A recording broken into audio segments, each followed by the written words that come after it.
Welcome to Blog Talk Radio. Please enter your host PIN. When finished, press the pound key.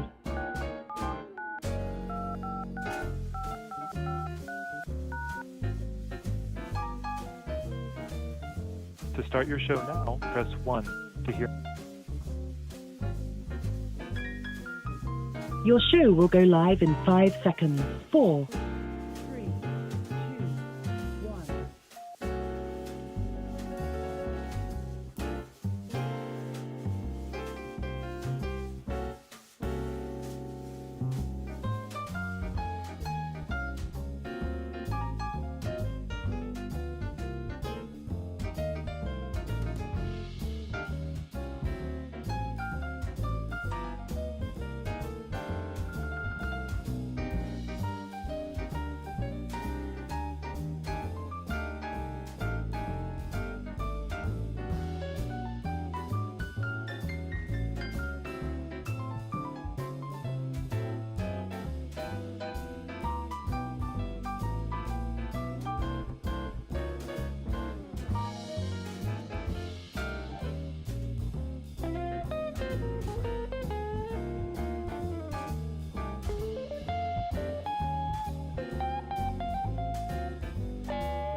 Yes.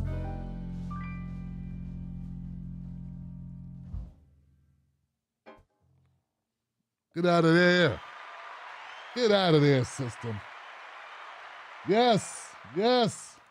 There it is. What's up, people? How y'all feeling? How y'all feeling? Everyone okay? Everybody tuned in? Welcome to the Tim Black Show. My name is Tim Black. It is Friday. Friday, y'all. Yes. We made it. We made it. We survived it. We're back at it. What's going on? What's going on? How's the volume? Okay. Looking okay. Looking okay. I want to say hello to my people on YouTube, my people on Facebook, my people on Twitch. What's going on? Give it up. Yep. It's the eye of the tiger. So, I want to say, wow. I got to push myself tonight because all this talk about Ukraine is really sucking all the air out the room. You know? It's really sucking all the air out the room, Johnson. So, we're going to get into that, as well as Joe Biden's pick for the Supreme Court Justice, his nominee. We're going to talk about that. A little bit about Eric Adams, New York mayor. A little bit about that, a little bit. You know what I'm saying? Get what I'm saying? Okay. Y'all feeling me? Okay. Let me see who's in the house. Who's in the house? Who made it so far? Tay Ray 88. Give it up for Tay Ray 88, y'all. I'm glad to make it to the show live. Sounds like this is not something you get to do often, so I want to thank you for coming through. Welcome, welcome, welcome, welcome. What's up, David Melford? How you doing, man? I see you got that wrench. I appreciate you, brother. K to the Shy, Tony, Eli. What up, man? Eli, how you doing, man? We were worried about you, Eli. Glad to have you back, my brother, my brother, my brother, my brother. My brother, my brother, my brother, my brother. What is up? Earthquake. Or Earth Angel, I'm sorry. So close. James in the house. Watco accountant. What up? I don't know if that is, but okay. I try to keep it real for the people, man. I want to thank you, Johnson. Thank you, Johnson. What's up, Susan? What's up, Tyler? What's up, people? What's going on? Yeah. Yeah. We got this. We got this. We want the funk. Bring up the funk. Now we want the funk. Bring up the funk. Now. Yeah. Yeah. Ow. And we're going to turn this mother out. Yeah, I don't know, Banana. I don't know what dog I have not even went to see it. Because if I go to his website and I see my likeness on his website, I'm going to want to elbow him. You know what I'm saying? You know, I tell you, man. What's up, Rhonda Smith? How you doing? David Melford asked me that Nick Banana took me off his website, the little rodent. I tell you, man. Everybody got a story to tell. Yes. So I don't want to waste too much time, man. I've been told I take too long to get to the show. What's up, Katrina? How you doing, sister? Katrina. So I want to kind of get to it. And we good, Brian? What's up, Brian? You know, it's a Timmy takes on. But see, the thing is, people be filing in, you know. I start at different times, so I got to try to be considerate. I want to give people a chance. What's up, Drop Dead?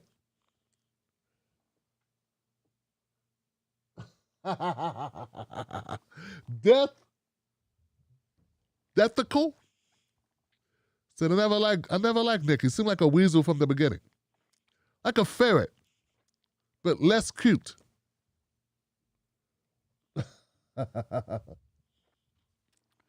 Nick is a smarmy bastard.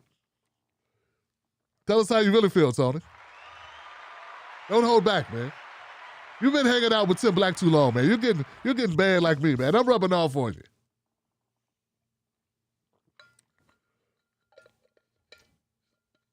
So,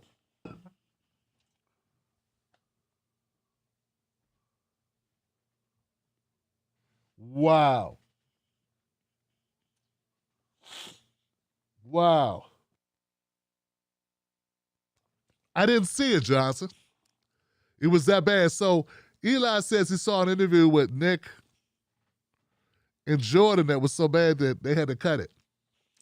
That's horrible, Johnson. That is really horrible. That's horrible. What did Jordan do wrong? Must have did something wrong.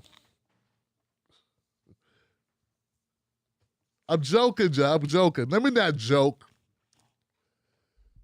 Well, what's he talking about, Tim? What are you talking about?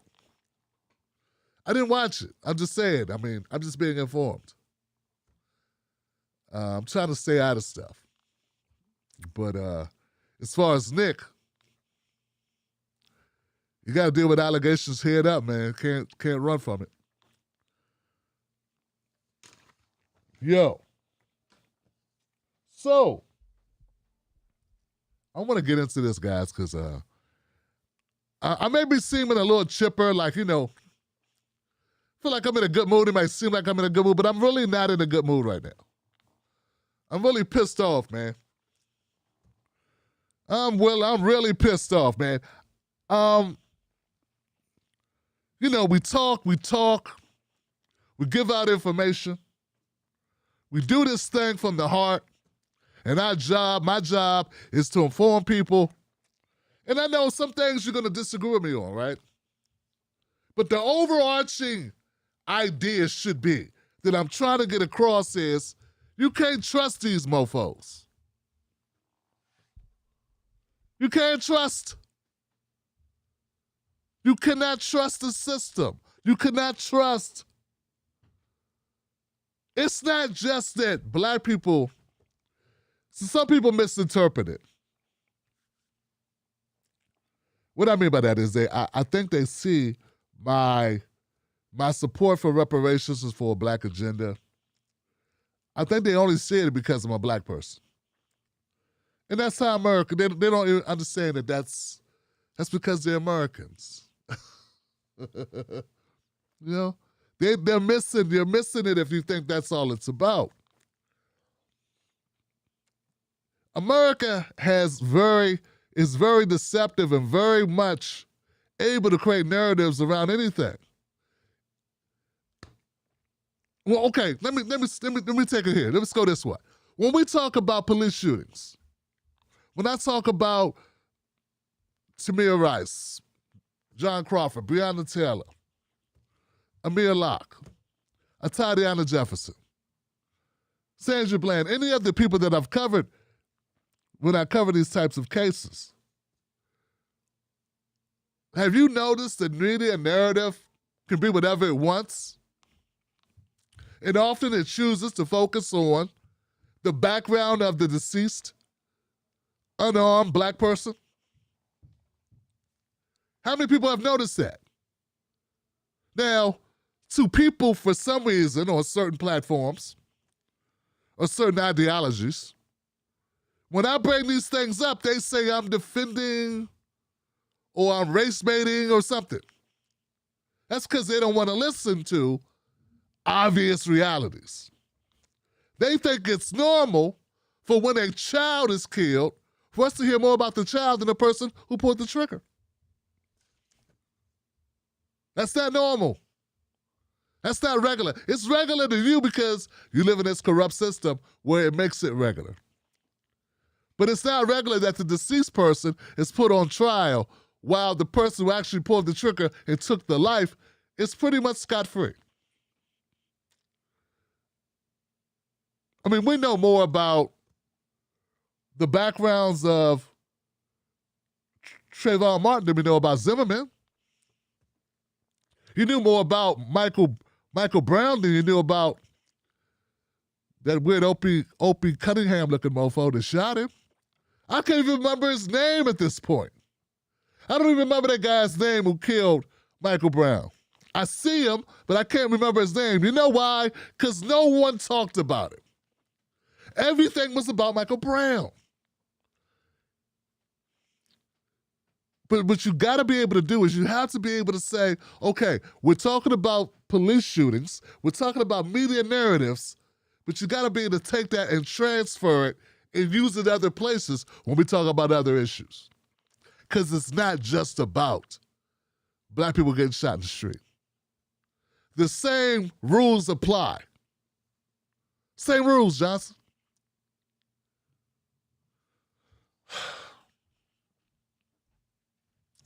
Part of trying to run a business is being able to take advice from other people about what you should do at any juncture, right? And this is what I've had to learn the hard way. And this is why people fail in business. It's probably why I've been having such a hard time. It's one thing to take and look at what someone else is doing in your same line of business. If you make pizzas, it's one thing to go look at other pizza companies and try to do what they're doing. Anyone can do that. But when you can look at other forms of business that have nothing to do with pizza and apply those principles, now you're doing something, because that's not something everyone can do. Everyone can't go look at a car wash that's highly effective or trend-setting. It's on the bleeding edge of customer service or the way it does its processes, and take those and apply it to its own business. It's not a direct connection. It's not easy because you're making pizzas. You're not washing cars. But that's the extra level. That's when you're really doing something. Anybody could just go copy McDonald's. But to take what's effective in another industry and apply it. So what I'm saying, guys, is why are people taking what we've learned about propaganda, about mainstream media, about narratives being false and applying them to Ukraine and Russia. What have we been talking about all this time if it requires you? I got people going, you need to look at this, you need to look at this about Ukraine, you need to look at this about Putin. Motherfucker, I don't love Putin. I'm not a Putin supporter. Why are you missing the forest from the trees? When everyone's saying go left, why are you so willing to go left? If everybody's saying go left. Haven't we learned anything? You trust the messaging that's coming out of these news entities? You do? Well, you might as well believe when they say that they had to shoot up Breonna Taylor's home. You might as well, because you believe it when they tell you something else. Well, they said this. Well, how you know it's true? And all I'm saying is, I'm not saying Putin's right or this other guy who I didn't even know until Zelensky or whatever, prime minister from Ukraine. I don't even know if he's a prime minister or president. I don't know. But why would you believe either one of these guys? I'm trying to figure out why. I mean, I'm hearing just as horrible. I'm hearing negative talk, I'm discovering negative things about Ukraine every day as well. Aren't you? And if you're not discovering negative things about Ukraine, why? Why didn't you know more about Darren Wilson? That's his name, Darren Wilson. Why didn't we know more about Darren Wilson when Michael Brown was killed? He didn't have a gun, by the way. Why don't you know where Darren Wilson grew up? Why don't you know about domestic violence in his past? Why don't you know about drug abuse, alcohol abuse? What was his blood toxicology level when he shot Michael Brown? How many run-ins had he had before that with black kids? How many incidents of police violence or how many complaints did he have? If you don't know the answers to those questions, ask yourself, why don't you know them?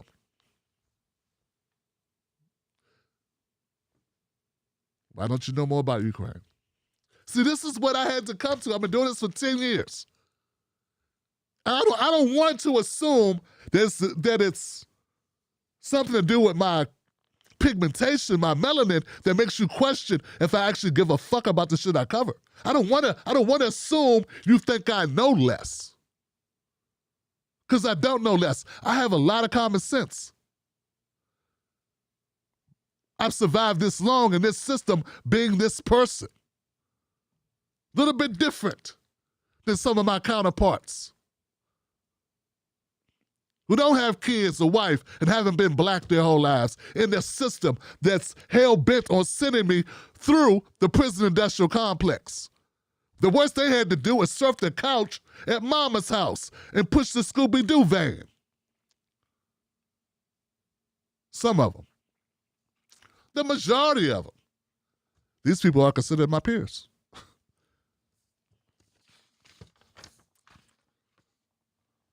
So it's frustrating because people are not connecting the dots. And I'm not saying, once again, I'm not saying that Russia's right at all, because I don't know if Russia's right about what they're doing. But I know I don't trust America. I know I don't trust America when it comes to war. Now, if you trust America when it comes to war, dog, this is why I don't cover international news. It's infuriating. There is absolutely nothing I can do with anything I discover. There's really no skin in the game because I'm not there. And when I talk about it, who am I talking to? I can't even get them to clean up water in Flint. I can't get them to get the sewage right in Alabama.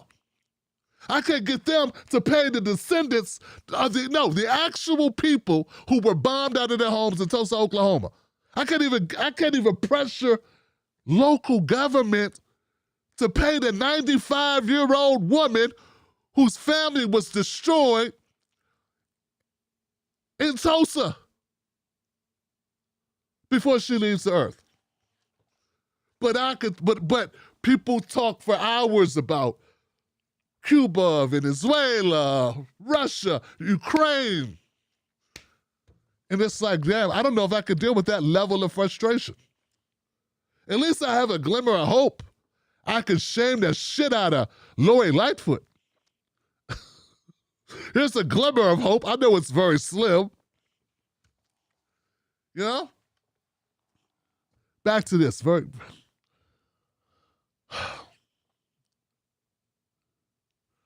If you don't look at it and say to yourself, maybe you don't know. Maybe you don't know. So there have been people that have commented to me. They said, Tim, you got to look at it like this. Sometimes we don't notice things. That's what you're here for, Tim. So let me slow down. Let me say this. Maybe you don't know about the war in Yemen, where some estimate there's been 400,000 people killed in the last 6 years, and that we've been assisting Saudi Arabia to do that. Meanwhile, America's telling you we need to go into Russia for human rights violations, while we fund Saudi Arabia, which has bombed and starved babies in Yemen to the tune of some estimate 400,000. And that was 220. That was 2020 estimate, I think. The numbers are obviously higher now. No one talks about it. Bombs was just dropped in Yemen yesterday with our name on them. No one talked about it. Not a human rights violation, and it didn't make news. Somalia, same thing. Bombs just dropped in Somalia a couple days ago. Yesterday. U.S. name on it. No one talked about it. You don't see that it's weird that they're talking about Ukraine and not talking about shit we had a hand in? That's not weird to you? That's why I don't like talking about international news, because it becomes infuriating. Because for some reason, even some black people don't see that when black people die, nobody gives a shit. That's not just in the U.S. They don't care. Black lives don't matter elsewhere either. Neither do brown lives matter elsewhere. But Tim, you gotta have a heart about Ukraine. Motherfucker, you need to have a heart about what's going on in Buffalo, New York. I can't get you to care about Buffalo, New York. I can't get you to give a shit about what's happening in Minnesota. Amir Locke sitting on a couch in Minnesota. You could walk to that. You can take a bus to it. You can't walk to Ukraine, mofo. And I can't get you to give a flying. I can't get them to care about that. But I'll tell you, there's a place that you can't get to where there's nothing that can hold you accountable for it. In a place of thousands and thousands of miles away, I guess you could, you know. Guess you could talk about that endlessly.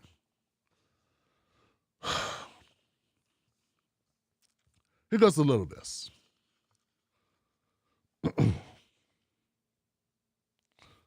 Some feel that America tried to create this war in Ukraine. I don't know that to be true. There's a lot of weapons money on the table. Arms manufacturers and energy companies stand to profit from this. I don't know. Would America do that? Would America do something for money? Huh? Would America lean on Ukraine?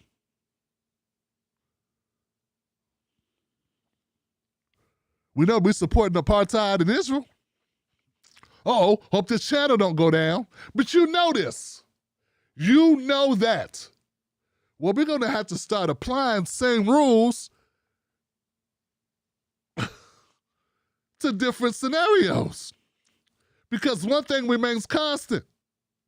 Us. When I say us, I don't mean us literally. You know what I'm saying? America has sanctioned the hell out of Cuba for how many decades? Toppled Gaddafi, leading to literal slavery in Libya. Yeah, we'll get right on that humanitarian issue right away. Let's get right to it. Plundered and desecrated and sanctioned the hell out of Haiti. We'll get right on that, Johnson. Oh, but you got Tim, you gotta have more compassion for the Ukrainians. Yeah, I'm trying to find yours for the Palestinians, for the Cubans, for the Haitians. Anything? Any love, any concern at all?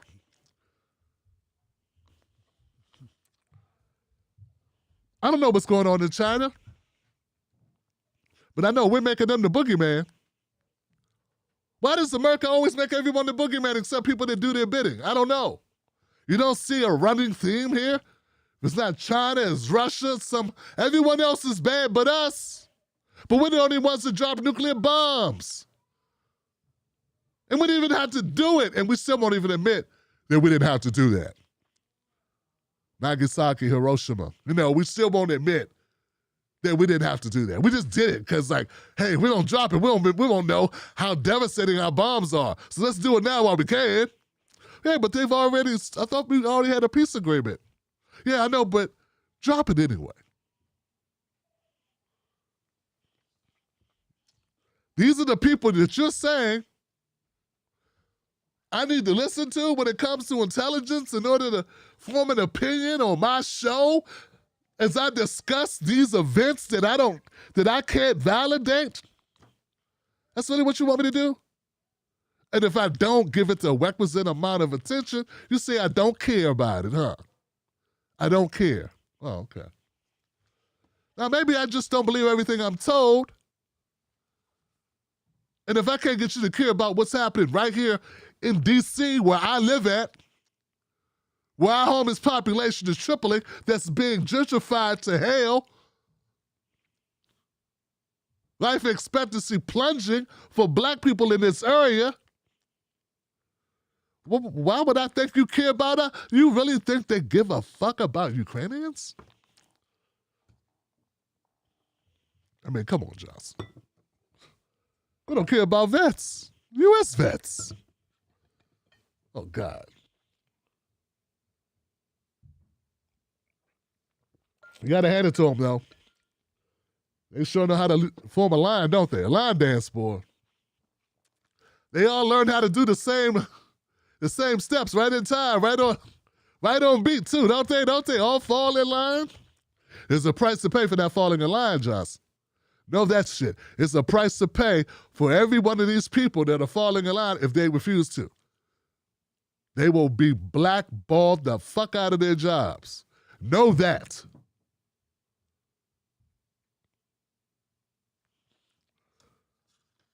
Some people say that America's stealing the wealth out of Afghan. The Afghani's wealth. That's what, like the little bit of wealth that was left after we bombed the shit out of them. Some people say we stole all their wealth that's left. We've been plundering them. Not me saying it, that's just what I've been reading. And these are the people you think I should listen to when it comes to. We still got hostages in Guantanamo Bay, though, 8 years ago. What was it, 8 years ago, 10 years ago? We're supposed to have been closed that down. We still got hostages in Guantanamo Bay and in other black sites around the globe. Humanitarian crisis, huh? Gotta step in, man. Bad things are happening. Bad things are going on. We gotta get in there. Wasn't for us. Bad things will be able to prevail.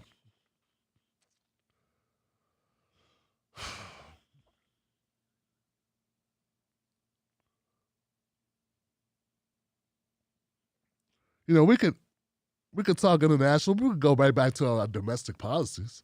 Our domestic policies actually set the table for all of this.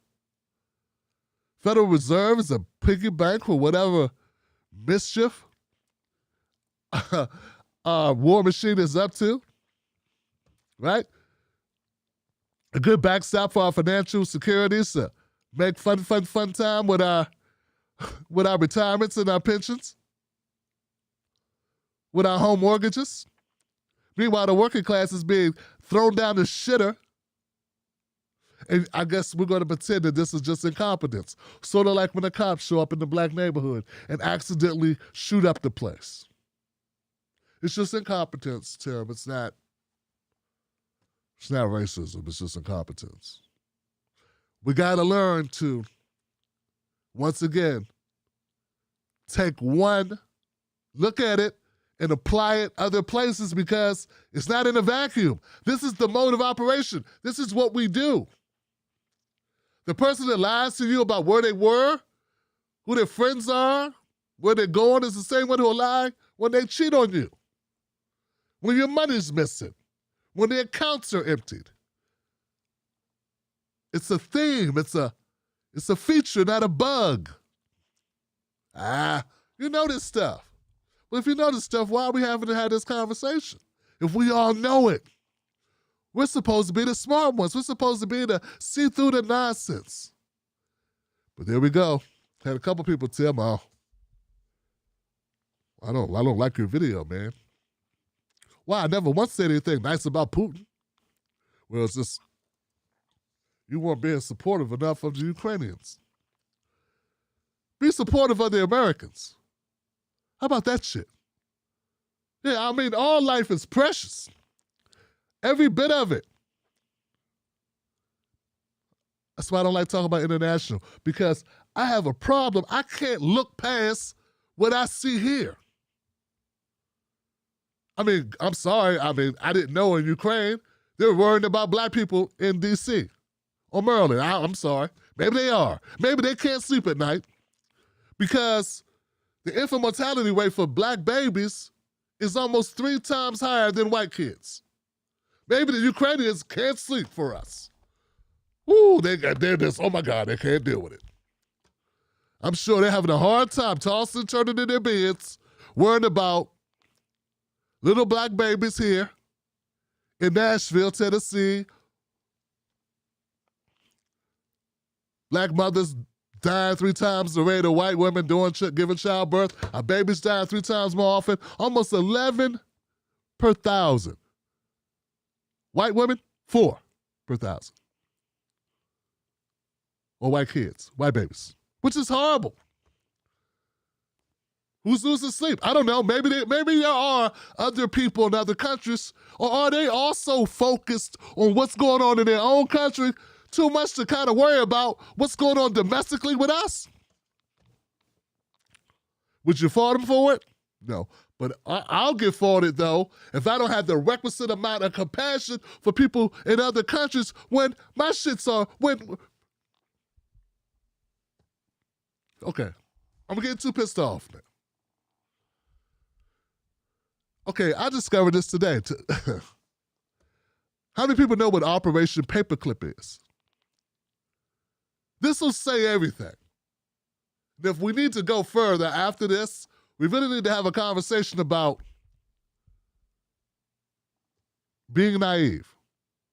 Operation Paperclip is a CIA operation where America, after World War II, America wanted to advance our technology, wanted to catch up with the rest of the world. And there were some great scientists and engineers available. Unfortunately, they were Nazis. They were on the run from Germany because they were being prosecuted as Nazis. So we took them in and let them work at NASA. We brought them in and let them be Americans. And they never paid for their crimes, Johnson. That's the same country that you're telling me I need to listen to. The same road at the same time as brothers and sisters, black men and women, mostly men, I assume, were coming back World War II after fighting in those wars, were still subjected to Jim Crow. So America treated enemies, not just enemies, Johnson. We're talking about Nazis. They treated them better than they treated black vets who didn't get the GI Bill or the New Deal. But you're telling me I don't have enough compassion and I'm not listening to Biden and the administration or MSNBC like they would stand up. Like there's one person on that show who would risk losing their fucking money, losing their job to tell us some real shit. Like really? Really, that's what you think? One of them's going to stand up and throw their whole future away? I'm dumb enough to do it, but they're not dumb enough. I'm only dumb enough to do it because I don't have a future.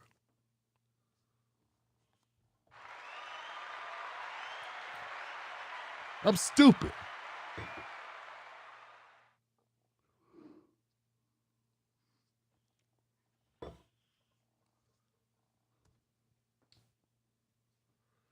So a country that was willing to do that with no conscience, we were still 20 years away from getting voting rights, full voting rights in a country that we fought and died for. And America's bringing back Nazis and letting them avoid prosecution for Nazi crimes, for war crimes, because they could get something out of them.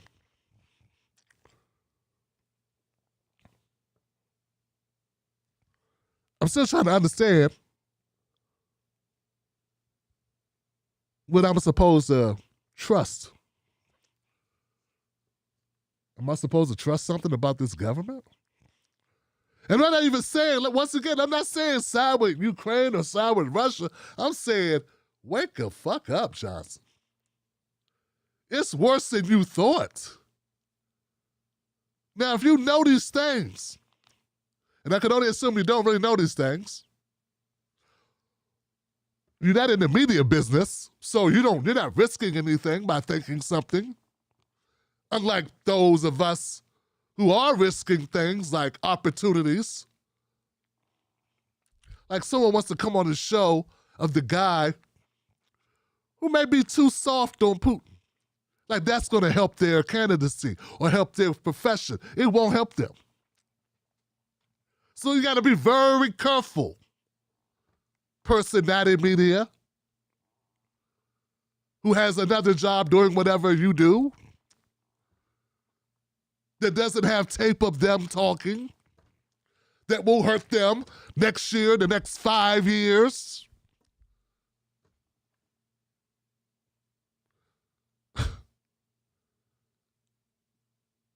So this is where we are. This is. But I felt it was important. And once again, for the 18th time, I'm not saying I agree with Putin or agree with Ukraine. But I'm also saying I'm not saying I agree with the U.S. Because I have we could keep going about things the U.S. has done that it makes me question their moral authority. That higher ground that Obama, Michelle, when they go low, we go high. When they go low, we blow the hell out of them. We shoot them out the sky. And then we lie about it. Then we gaslight. Then we throw a bunch of propaganda on it. Then we lock people up. Then we put them in black sites. But this is what happens, Johnson. Then we want a COINTELPRO program now to poison the movements against us, to fracture any uprising of the people. You know? And I'm not saying that Russia should have invaded Ukraine. What I'm saying is we ain't got no room to talk about shit. That's all I'm saying. So when I tell people to go watch Snowfall, you could watch whatever you want. You don't have to watch Snowfall. It was just that Snowfall, I just interviewed Len Bias's mother, and they talked about his death in the season premiere of Snowfall. And I'm really proud I had an opportunity to interview this woman. And even in that story, there's a backdrop to everything I'm saying. They used the death of Len Bias in order to lock up black people and poor people for exorbitant amounts of time for a drug that he didn't even die overdose on. He was using cocaine like rich white people do. Instead of going after people with cocaine, they went after the poor people with crack. and gave them 4 and 5 times the amount of time that you would give a person with cocaine. And they used this family's son's death to do that. And that's highlighted in the movie, or highlighted in the show. And it was all across the country, not just here in Maryland where Len Bias is from, and where the horrific death, tragic death occurred. All I'm saying, guys, is that we're diabolical, man. We are really good at the propaganda. We're really good at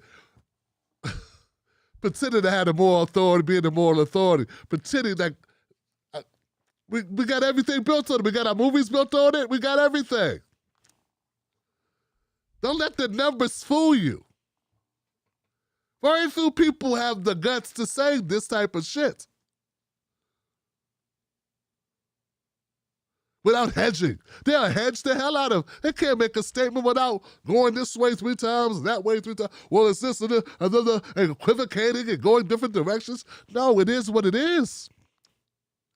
I don't have time to play games. That's not what we're here for. And once again, I'm not telling you who to trust, who to believe. I'm telling you, trust no one. Check and double check.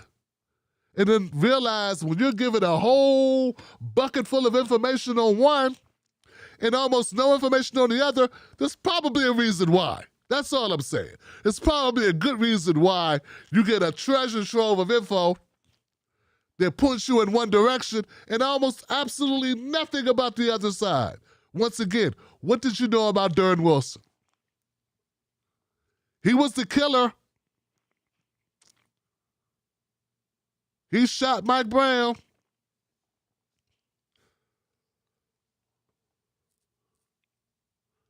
You know a lot about Michael Brown, though, didn't you? Oh, he had an altercation over some Philly cigars at a store. Oh, my God. He shoplifted. Somehow that's enough, man. That is enough. You shoplift, you are evil. Then we got the smash and grabs going on right now, too. Somehow, Wall Street raiding of pensions, somehow Trump's setting up so that, what's these hedge funds, not the hedge funds, what is these private equity firms can take your IRA, your retirement money, and play games and charge exorbitant fees? And then Biden, who ran on getting rid of that, is actually cementing that process. He doubled down on it. He ran on getting rid of it. These are the guys I'm supposed to listen to? These people? I think it would be crazy for me to. And when I look around, I see other people listening to it, I know what it is. Everyone's not delusional. There's a price to pay for truth in this country. It's the other way, Johnson. It's the other way.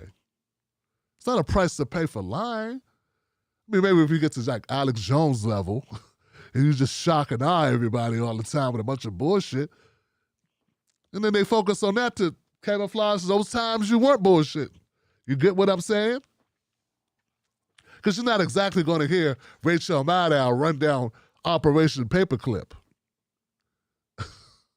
You ain't going to hear Chris Hayes wax poetical about Operation Paperclip or COINTELPRO or anything else that makes America look horrible. It's also true. Those inconvenient truths. Get what I'm saying? All war, to me, unless it's in defense of yourself, is wrong. Morally wrong. Morally wrong. Period. Full stop. But some of these so-called commentators start sounding like politicians. And they got some strategy. They sit around talking strategy instead of talking morality. They sit around talking about and also looking out for the best interests of themselves and not actually trying to deliver the best information about the truth to the people that view them. And I can't do anything about that.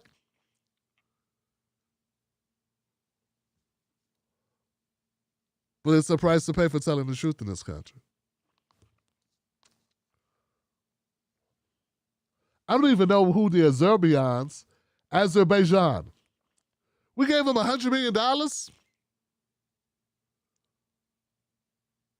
Something about genocide of Armenians? A second time? I don't know what's going on, man. Like, people are sending me stuff.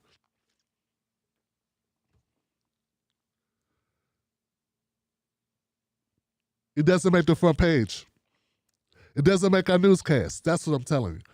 So much stuff doesn't make our newscast. We could be put in a false sense of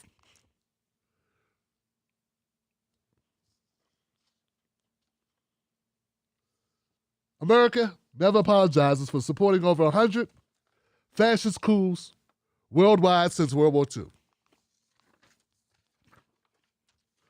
Destabilizing Latin America. That's us. So when they start using the moral thing, the morality, like, we need to do this for humanitarian purposes. We need to do this. And then everyone comes out, oh my God, we need to do this for morality. We need to help these people. Like, really? What else is going on? How dare you ask that? I say, are these people really drinking the Kool-Aid, or are they just part of the symphony? Because they can't be that stupid.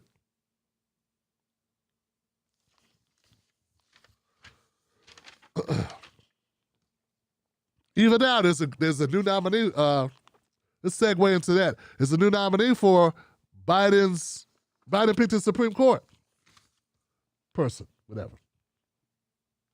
And my bad. My bad, that's Yemen. 377,000. Close to 400,000.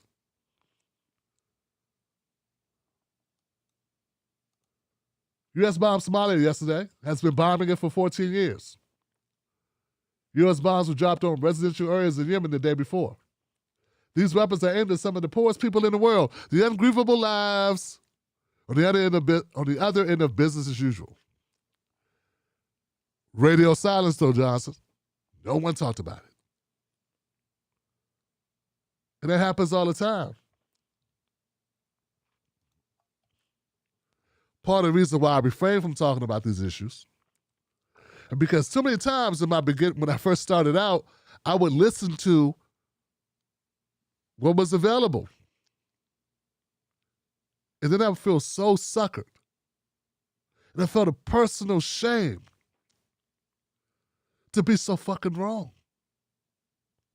You know what it's like? I mean, you don't know what it's like to talk to however many people and really believe something and get on my thing.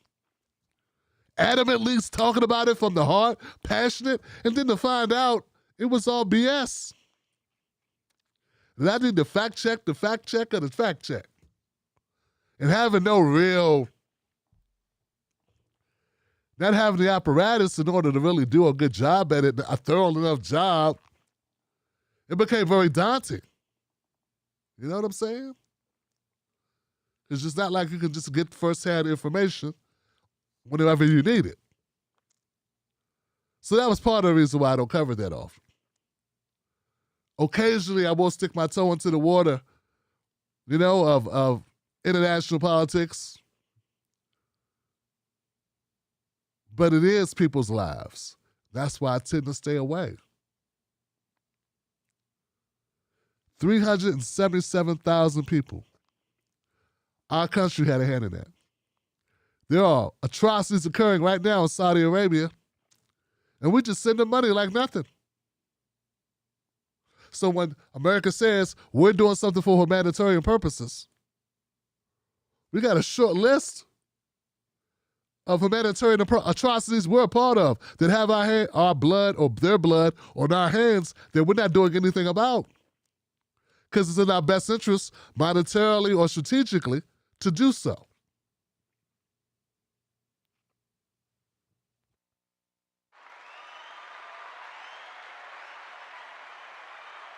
So I have a problem. I have a problem accepting that it's okay, because I don't think it's okay. I think it's wrong. morally wrong, morally bankrupt. I mean, I don't know anything about Ketanji Brown Jackson. I want to learn because she was chosen U.S. Supreme Court nominee by Joe Biden. He said he was going to pick a black woman, and damn it, he did. He picked a black woman. And here she is.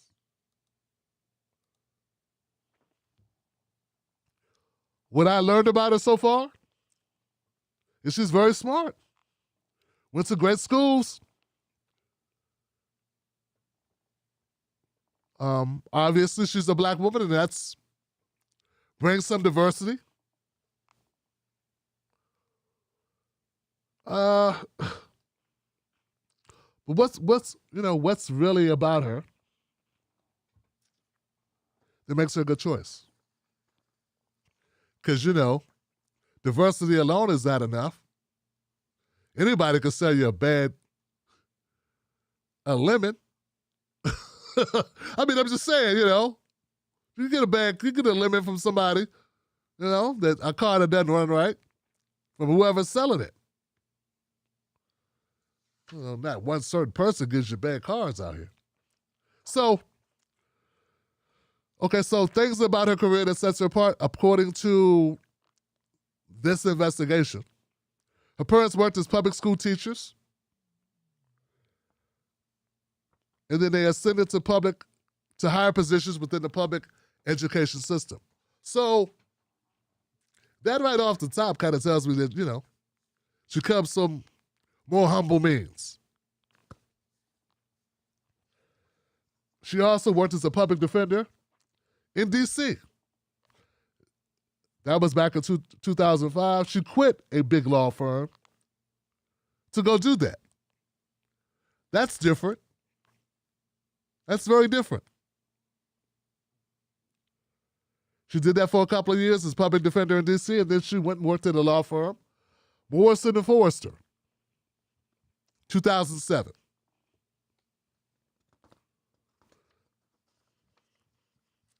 The thing about the public defender stint is that no other justice has held this job, which may be one factor in the court's bias towards prosecutors and law enforcement. She also represented a long range of defendants, criminal defendants, including Guantanamo Bay detainees, vindicating the constitutional rights of scorned, persecuted, and impoverished individuals. She took on cases at a great risk to her future ambitions. Republicans and conservatives media have already criticized her representation of Guantanamo detainees as evidence that she is soft on terrorists. Her brother served with the U.S. military in Iraq during that same time.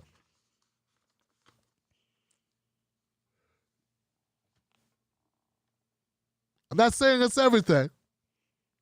I'm saying in comparison, it's something more than what we've ever had.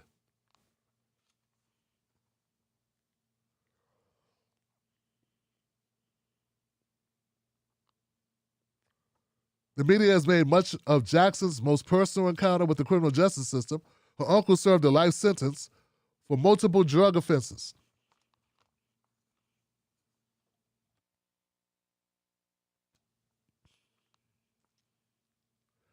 Her uncle's conviction that triggered his federal sentence involved mere possession of cannabis. So he had weed, and that's what got him the life sentence.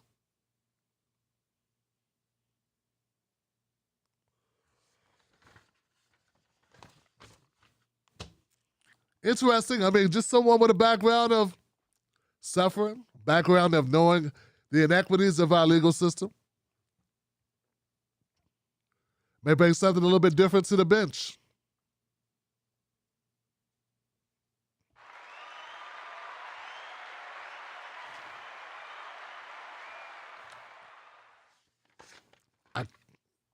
I don't know enough about her to make an endorsement of any kind. I just want to say That's refreshing. And it's okay to say something's refreshing. It's okay to feel that way. I don't want to get my hopes up, but that feels better. Some touch of normalcy, some insight into inequality. Big difference between the people that Trump was putting up.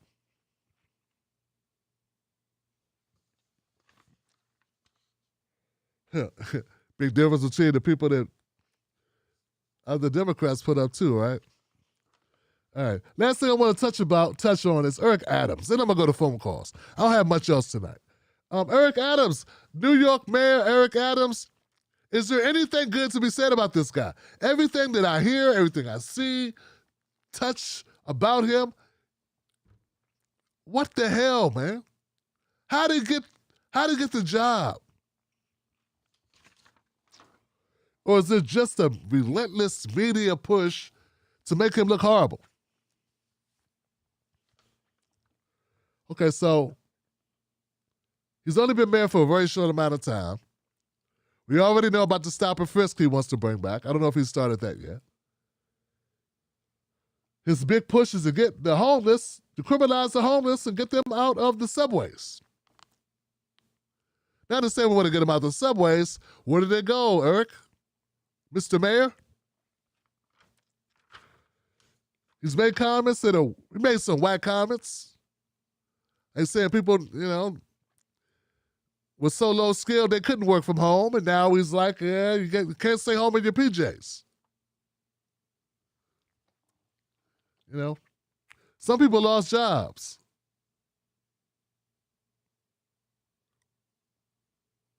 When you have a life change, like lose a job,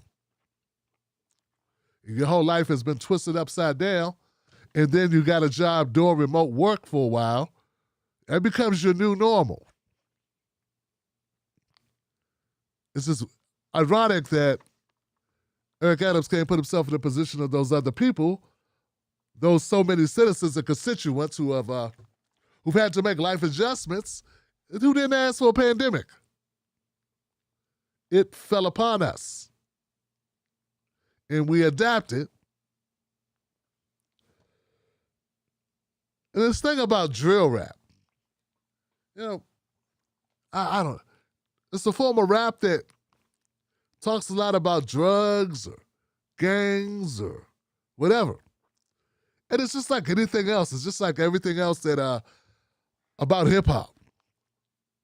It's typically a reflection of the world around the people that are producing the music. So if you want the music to change, how about changing the conditions of the people that make the music? That's all. Like, how about...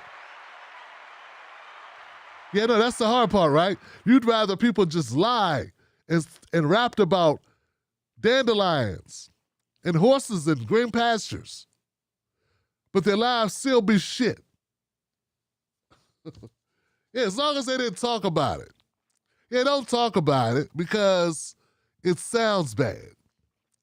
But if you're living a horrible life, that's okay. Just be quiet about it. You know what I'm saying? A level of hypocrisy. These motherfuckers, it's just... And obviously, Eric Adams is a black man. So it doesn't, I don't want to say it doesn't matter, but we're going to have to start going to the next level of what kind of black person is it? What kind of black is it? And I don't mean where you're from, black. I mean, like, what kind of music you listen to. I mean, what kind of ethics? What do they really believe? And can we get to the bottom of that and really know what that is? And sometimes you just can't. But this guy that make this a big issue, we got to do something about this drill rap. How about we do something about the bodies? Guy can't rap about somebody being shot if the person wasn't shot. Like, that's the problem, right? Somebody can't rap about, when I was 5 years old, had my crack on the stove. I was listening in the hole. Didn't know which way to go. Didn't have no love. Like, you can't rap about that if you weren't 5 with the crack on the stove. I mean, you can. But what I'm saying is, a lot of times these people are telling the truth about their lives. And New York mayor doesn't want them to talk about their lives, what's going on, what's happening. He wants them to talk about some shit that somebody in another state is going through. Somebody else in another city is going through. Well, if life is shit in New York City for these young people, how about we make it non-shitty? How about we make it better? And then maybe their lives, their music can reflect that new lifestyle, those new opportunities. And the other kicker is some of these kids are finally making some money so they can leave the hood. And getting rid of the music will make it much harder for them to leave the hood, which will create more. So anyway, I just want to touch on it because it's just so much. What do you say? What kind of nonsense is this? But it's all semantics. It's all for appearances. That's all it is.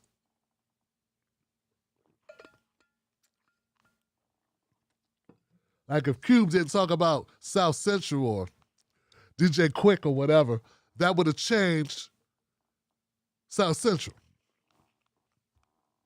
It's dumb. Writers writing about World War II or writing about Afghanistan doesn't change Afghanistan, man. Writing about it doesn't make it Afghanistan. Nowhere else will people think so dumb, except when it comes to black people. You know, black people in these environments. You would never go to look at somebody in another country that's another color that's going through some shit and say, you're writing about it, makes it. Yeah, I know what we need to do. We don't need to clean up the problems in that country. We just need them to write nicer things about it.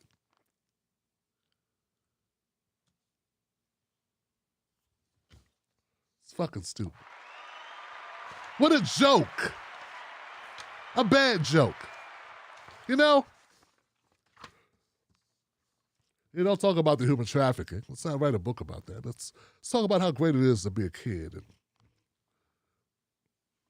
stupid. All right, guys. I want to go to phone calls, I guess, because it is Friday.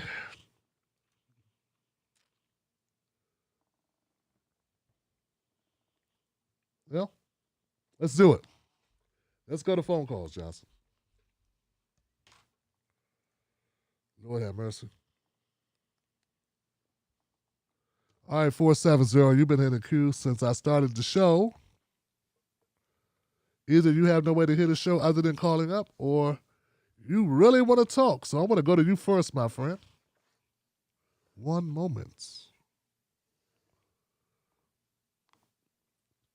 Okay, 470, you're live. What's your name? What's your comment? This Damon in Atlanta. What's going on, my brother? What's happening?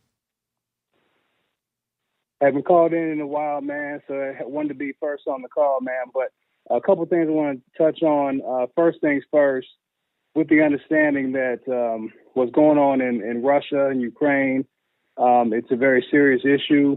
On a lighter note, I can't help but chuckle when I see the juxtaposition of the Fox News conservative crowd and how they're cheerleading for Putin, when these are the same people that when I grew up, I'm in my 40s now, man, but I really remember distinctly when I was growing up, the conservative crowd that now is cheering for Putin, they basically did nothing but give Ronald Reagan hand jobs with how he, bullied Gorbachev in Russia at the time. But now you fast forward to present day, and really the cheering for Putin isn't so much that they care about Putin, it's that they hate Biden so much that they want to cheer anything that opposes Biden. And it really goes to show how ridiculous our two-party system is, in that neither side really stands for anything. All they really do is oppose the other side. Even if it's to the detriment of the country or to the world, they just say, well, if this guy's for this, I'm for the opposite, for no other reason. I don't have any principles. I'm just against it just for the sake of being against it. That's point number one. Point number two is, Tim, I know that your shows, you always talk about cutting the check and this, that, and the other thing, but we can put that to rest now because everything has been solved for black people. Under Biden, we have gotten Juneteenth as a holiday. We have gotten Harriet Tubman on the $20 bill. And now we've got a black Supreme Court justice, a black female Supreme Court justice. So we can put away all the other stuff we've been talking about with reparations, because we've reached the mountaintop, Tim. We've really reached the mountaintop. We don't need no checks. We are good. So just please stop talking about reparations, my brother. We are solid. So just with that, I'm gonna give you back your show. But you can put that to rest, man. We good. We've reached the top, man. My brother. He was joking, y'all. That's all. What's up, Doug? I appreciate you, man. Jesus, man. Yeah, I'm glad I know he was joking, man. Wow. I don't know if they're actually saying that out there. You know what? I'm not going to put it past them. I'm not going to put it past them, dog. They need to keep their jobs, so they're willing to say anything. Oh, Biden, it's so great at Biden. Biden, he took care of her.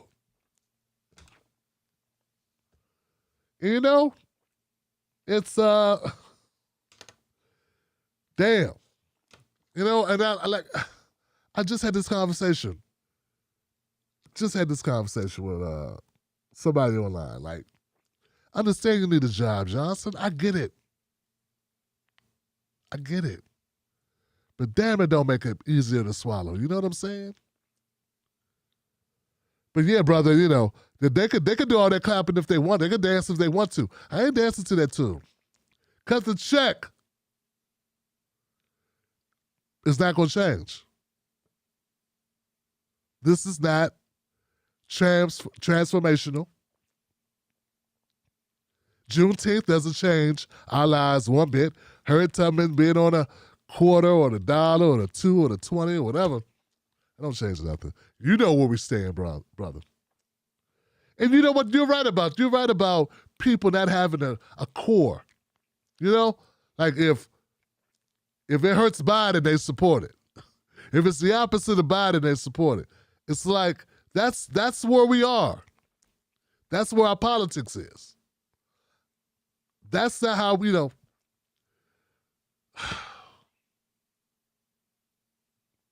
It's just, do the people realize? You think most people realize that, Doug? Like, real talk. I'm not sure they get it.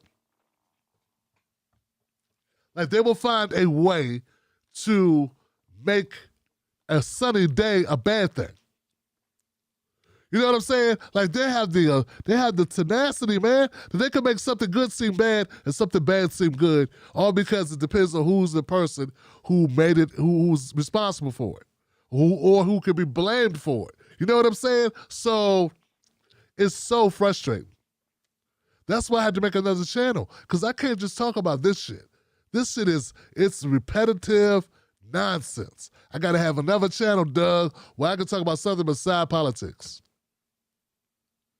I want to talk about something sane, like entertainment, or just things that are social issues as well. I'm going to move it more, man, but I appreciate you, Doug, for calling up, man. Good to hear from you. 808, you are live. What's your name? What's your comment? What's going on? There we go. Yo, what's going on, Tim Black? It's William from Hawaii. Will, what's up, baby? How you doing, man? First of all, my brother, good, man. I cannot tolerate. I talked about this a few weeks ago, and it's still a huge issue. And this is before everybody got their flags out and started waving them, and the troops, blah blah blah. Right now, the U.S. government here in Hawaii is poisoning the troops and denying the hell out of it. Tried to get an investigation. Investigation came back with nothing. State did an investigation. They're like, holy shit, the water catches on fire because there's fuel in it. Oh, we'll do another investigation. Meanwhile, the majority of the people that are being poisoned are the troops. It's right there next to one of the biggest military bases in Hawaii. I wanted to say, man, you know, you were saying, maybe I'm just a dumb. Listen, you ain't no dummy, man. You know what you are? I look at you and I think to myself, and I use you as an example, my brother. I mean, what you do is great, man. And you know, don't let anybody tell you anything different. And to me, you look like a man who, when he goes to bed at night and has to brush his teeth before he lays down, can actually look at himself in the mirror and know that he's doing the right thing, which is important. I wanted to throw out a few numbers at you right now. Listen, man, this is a conflict for me to a degree because I spent 16 years in the military, and I see all my brothers going overseas right now, getting sent overseas. They just increase the troops over there, and it's scary, man. And there's, you know, as weird as it is, as much as I'm against war and I hate all this, and can't stand the government, can't stand the president, I still, part of my heart, every time something like this happens, I get an inkling or urge, like I wish I was there with them. And it's a kind of a weird thing to explain, but that being said, I'm going to throw a few numbers at you that you're not hearing on the news that just came out this week. 37.5 million is the first number. That 37.5 million is the number of Americans that are living below, not at, below the poverty line right now in America. And that's what's being reported.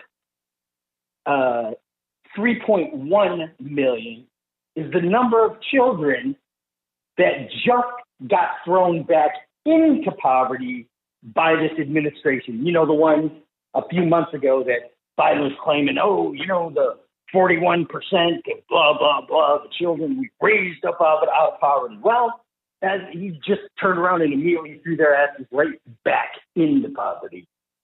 10 million jobs. 10 million jobs were the number of jobs that were lost in the first year of the pandemic. Now, Biden wants to talk about, we've created all these jobs. Oh, most jobs ever created in a single year, blah, blah, blah. Well, you know, out of those 10 million jobs that were lost, yeah, he created a lot of jobs. 6.1 million jobs. So where does that leave us? Still 3.7 million jobs less than what we had already lost. So he hadn't accomplished anything yet as far as that goes. All of a sudden, you know, you turn on network news and you know, for a while it was COVID, and then it was January 6th. All those things magically disappeared. I don't know what happened to them, man. They're gone now. Like, all those things are solved. COVID, oh, man, they love bragging about those COVID numbers.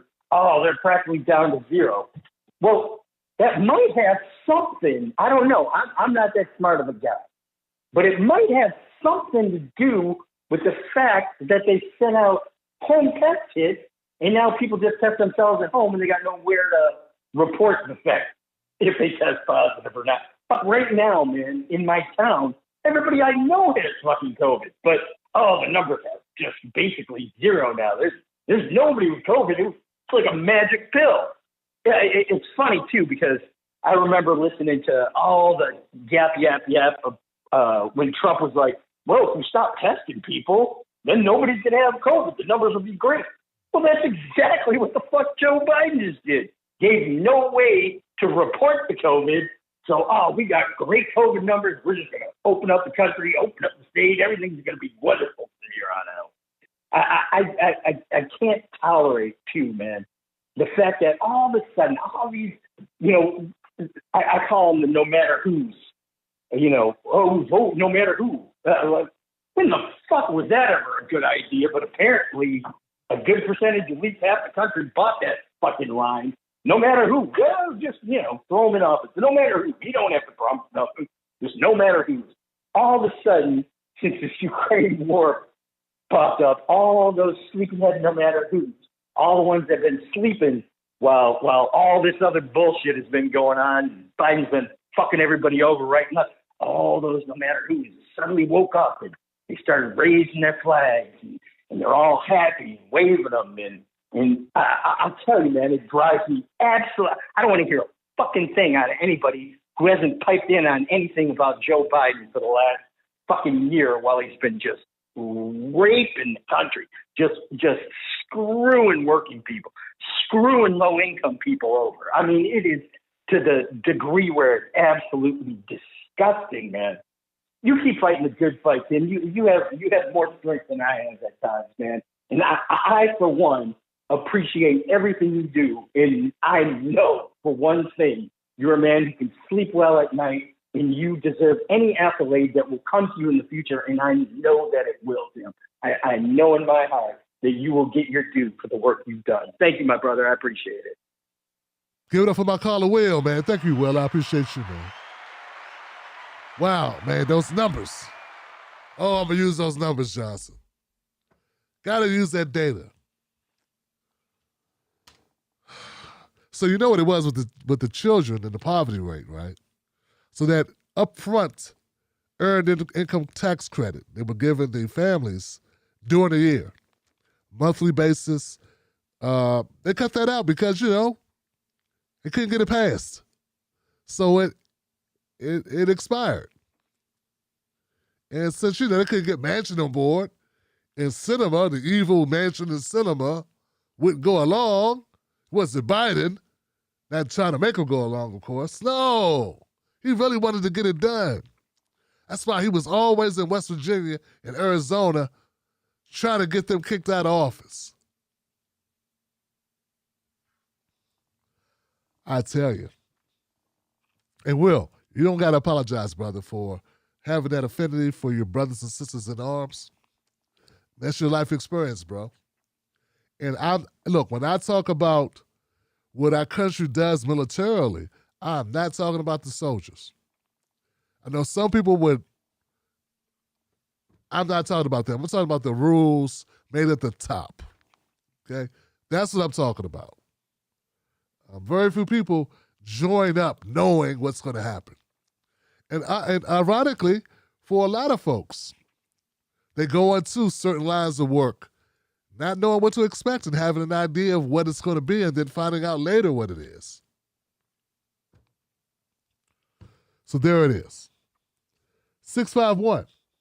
You are live, 651. What's your name? What's your comment? Oh, hello? Oh.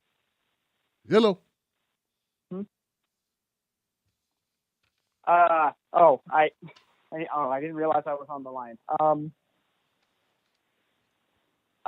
Yeah, this is Tyler. Can you hear me? Yeah, we got you. Go ahead, Tyler. My first time calling in. So. Hey, what's up, man? What's on your mind? Oh, okay. Yeah. Okay. I gotta admit, I was a little frustrated. Just in general about like this whole, especially about the Russia-Ukraine thing. I think it matters that we can care about both of these things, and that it's not like this whole thing of I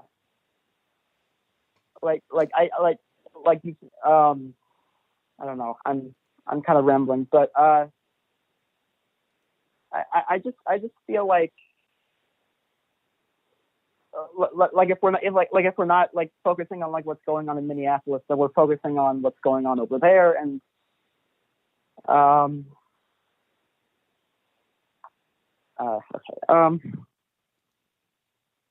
this sounded a lot better in my head. I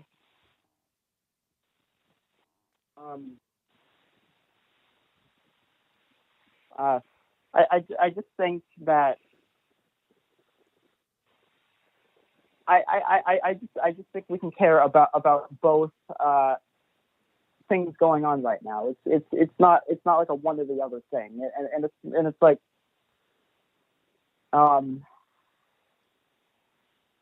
I'm sorry if I'm not coming out the most clear. When you say care, what do you mean care, Tyler? What constitutes caring?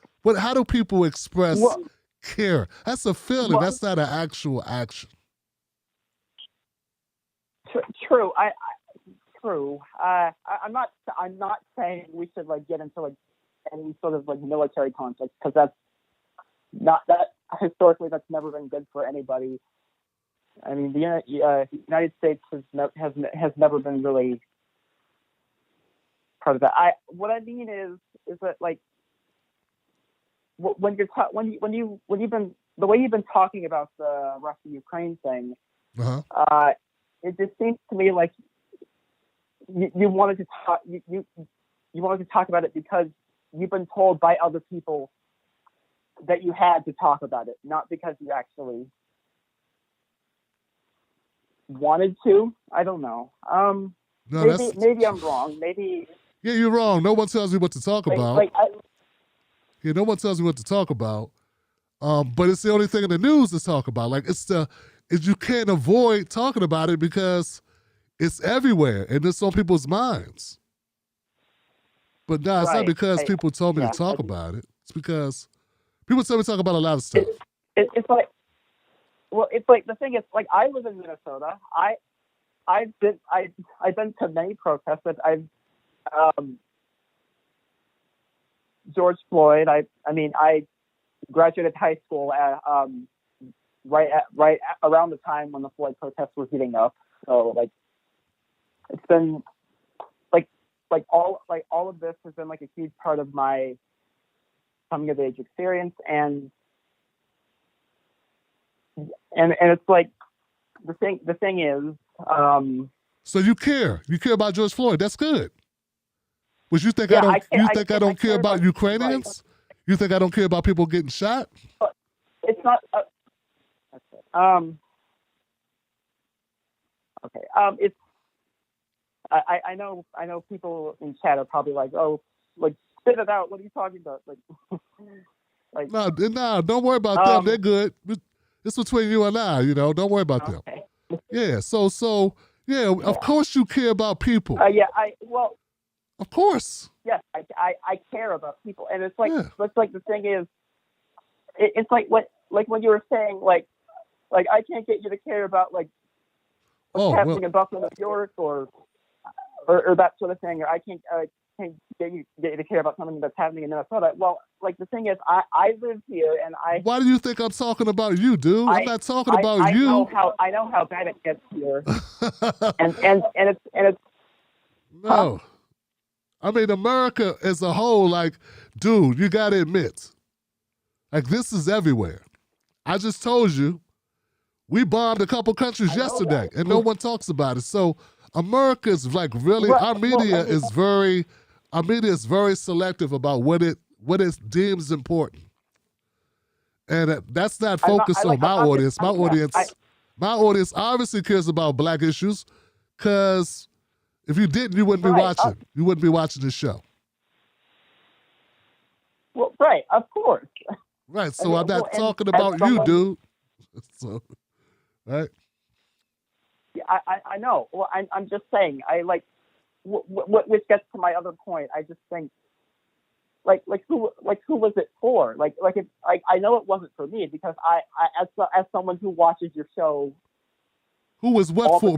Me saying that America doesn't care about Amir Locke, for instance?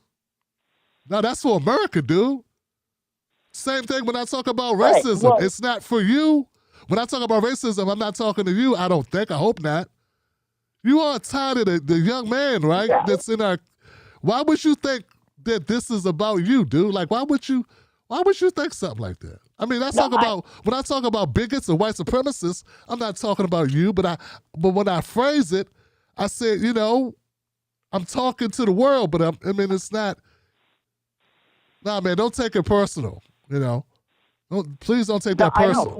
I'm not saying that this was about me or anyone. So you think there's no one listening to the show who needs to know that America lies constantly about war to go to war. Like, you don't think anybody needs to hear that message? Just because you don't need to hear it?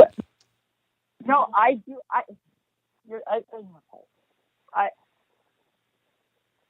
That's not what I'm saying. I'm saying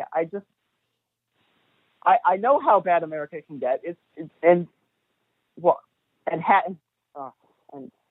I'm trying to get my words out. I know this is America, and I know that this is basically what we are as a country, and have been for centuries now. Forever. It's forever. Okay. It's been a country that's enslaved and taken advantage of Black people, like not just here but all over the world, and just it's I know that. I just think that when we're focusing on like an international issue, I just think it's very much in the mindset of like those American exceptionalists that I tend to criticize, or at least that I don't know about you, but I don't like those types of people that always want to focus on only in America, or only in. Well, this is primarily an American. I primarily talk about domestic issues because that's what I know. So that's what this channel primarily does. But that's the thing. If you wanted to, I just you don't need to speak on issues you don't know about. I mean, I've got information on Ukraine. I just ran through to you some statistics about Ukraine. But you believe the scenario that Russia is this big evil empire? You really believe that? That's what you believe? You don't believe that there is some incongruity in the messaging about Russia? You really don't think that? I believe countries are bad. I believe empires are bad. All empires are bad. Dude, I gotta go, man. Look, I gotta go because I don't think we're getting anywhere. But brother, I'm gonna talk about what I want to talk about on this show. Yeah, man, that's what I'm gonna do. Okay. I can give my opinion I can give my opinion on what your take is. It's not. I don't know. You have been giving your opinion, Tyler. You've been talking, brother. I gotta go. All right. Thank you for. Don't act like you getting rushed off the phone. No. Say your piece. Say whatever it is. Go right ahead. Don't get off the phone yet, because I don't want to hear how I pushed you off the phone. I didn't let you talk. I wasn't patient enough. So I'm gonna be quiet and you say your thing. Go ahead. Oh, okay. Oh, okay. Oh, well. All right. If you want me to speak more, but I don't want you to think like I'm being antagonistic or anything towards you. I don't know.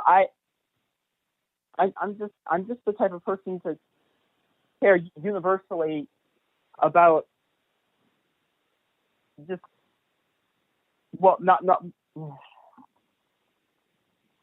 about Black people all over the world, and just people all over the world. And I care a lot about human rights, and when I see an issue covered in a way that maybe initially to me seems like it's, well, not downplaying it, but it at least seems like it's not treating it with the seriousness that it deserves. I don't know. I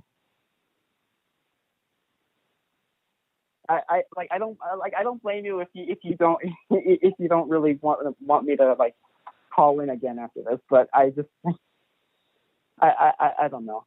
I think maybe it's just this particular issue because as someone who as someone who lives here and who lives in a city that has seen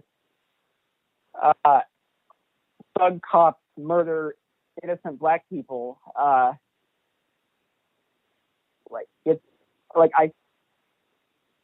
and then see what's happening in Ukraine and Russia. I don't think it makes sense to say we should only focus. I'm not saying that you think this. I'm just saying. All right, man, I gotta let it go. I don't know. I gotta let it go. Look, man, I appreciate you calling up. I really do. Point taken. I get it. Yep. Thank you, Tyler. Appreciate it. Give it up for Tyler, y'all. Mm-hmm. You're welcome. All right. All right. Anyone else I would have, dude, that was a 15-minute call for you to say the same thing about 5 times. And I let you do it. I let him do it. Right? I let him say it many times because he disagrees that I don't trust American propaganda when it comes to war. I don't give a fuck what country it is. Because when there is war, other places, they don't even talk about it. So when there is war one place, and it's everywhere on our news, it makes it very sus. When there is other war that we are involved in, that we don't hear about at all. It's not that I say it doesn't matter. I don't trust the propaganda being spread about Ukraine and Russia. I just don't. Because they wouldn't be talking about it if it wasn't something for them. I just said there were bombings in Somalia. I don't need to know the formation, the intricacies of Ukraine to know, I know the intricacies of the United States.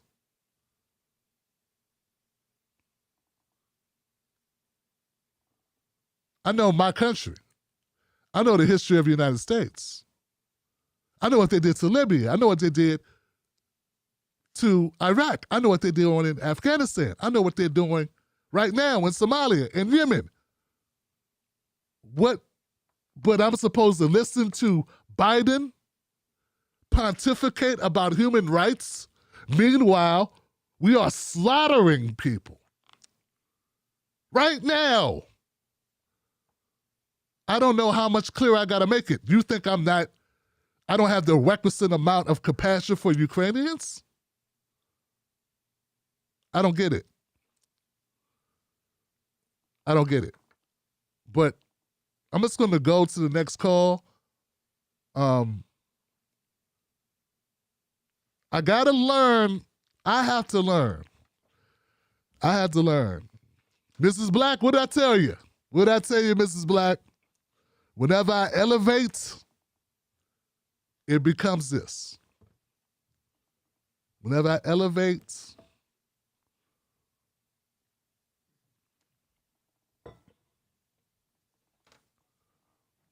it is what it is. You know, I want to know what caring is. Real talk, guys. What is caring? What does that constitute? Yeah, we talk about a lot of issues on this show. We talk about caring. You don't care enough. What do you mean I don't care enough?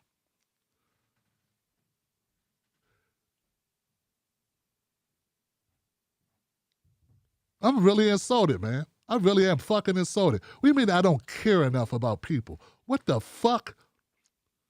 Oh, you think Rachel Maddow does? You think Wolf Blitzer gives a shit? I mean, compared to who am I not caring enough? Oh, compared to yourself? You care more than me? Oh, how many hours of your life do you devote to this shit?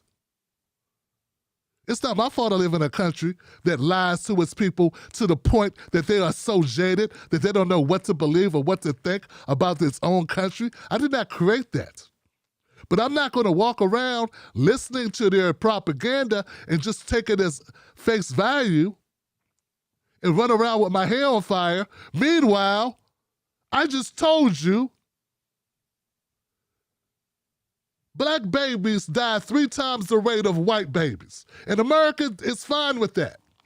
But you want me to think, because Joe Biden said it in a news conference, that Vladimir Putin is the devil and what's going on in Ukraine is so horrible. Meanwhile, we invaded how many countries in the last 10 years? And no one sees, I don't know. Folks, y'all don't see what I'm talking about here? Is that loopy in me? I know Tyler's a young guy, but he's speaking for some other people.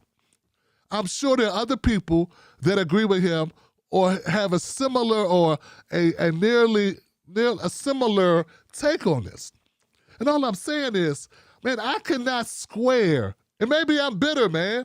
Maybe I'm bitter because I know how we did the Haitians and how we did the Cubans.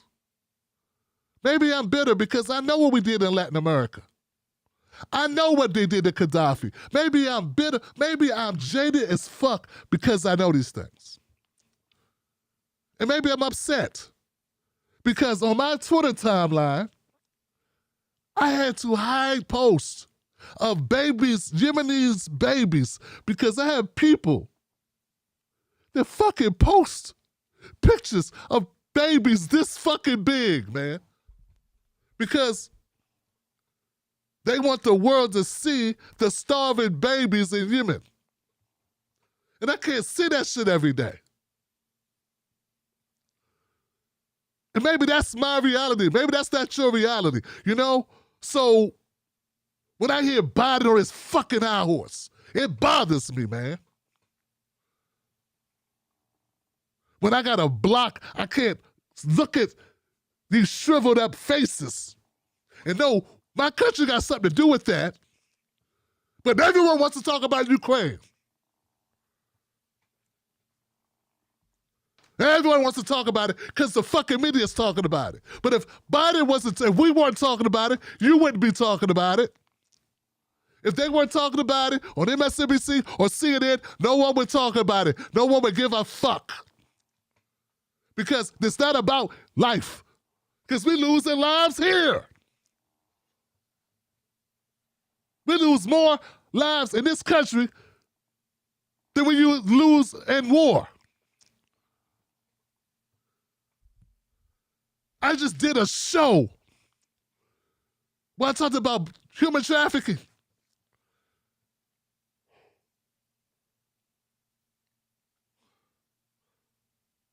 We're one of the leading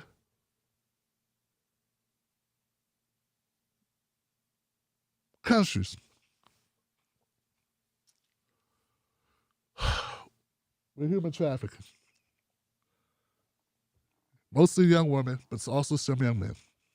And we barely spend $80 million on it a year.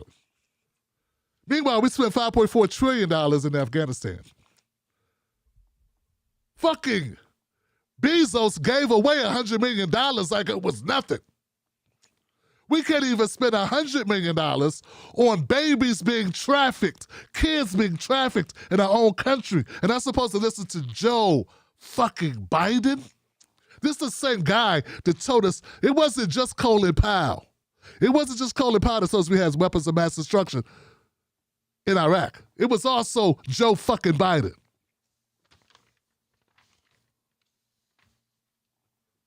Not supposed to listen to these assholes. Or I'm not good enough. I'm not caring enough. I don't give a fuck enough. Because I'm going to cry myself to sleep behind the words of Joe Biden. Obviously, I care about life and death of any man and any woman, regardless of the color of their skin. But it's hard to wrap my head around and accept the narrative that America wants to play humanitarian for anyone, under any circumstance, when we won't even be humanitarians to ourselves. That's not a radical position to take. But yes, occasionally I will cover foreign issues. I'll talk about whatever I want to talk about. Whenever I want to talk about it.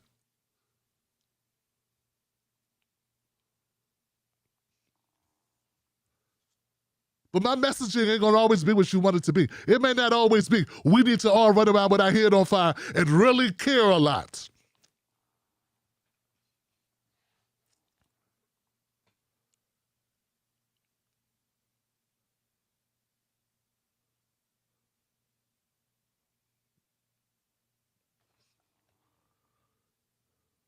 You live in a country where the president, a sitting president, went to a state in his own country where babies were being poisoned by lead water, and he sat there in front of them. He pretended to drink it. Nothing wrong with that water. Knowing it was tainted. You want me to think that those people that could do that and sleep like babies, you want me to believe that those people now suddenly give a shit about people somewhere else? I can't buy it, man. I won't, man. Come on, man. Come on. You young, but you ain't that young, Tyler. And that ain't just for Tyler. It's for anybody else. Anybody else. And there's a lot of people on that shit. There's people right now on Twitter losing their fucking minds.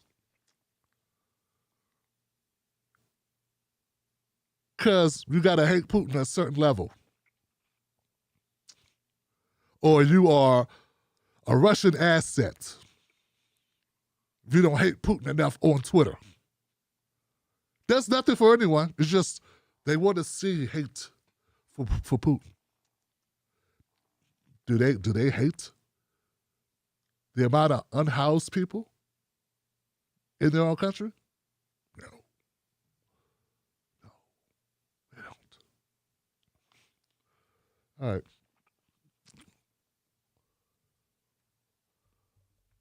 I'm going to go to the next call, man. Let's get it in.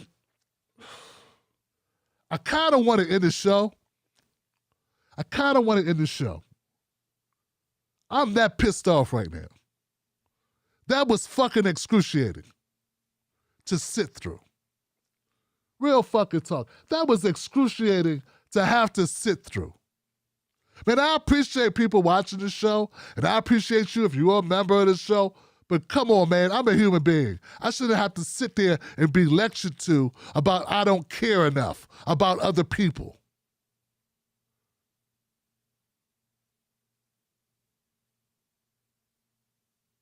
It took everything.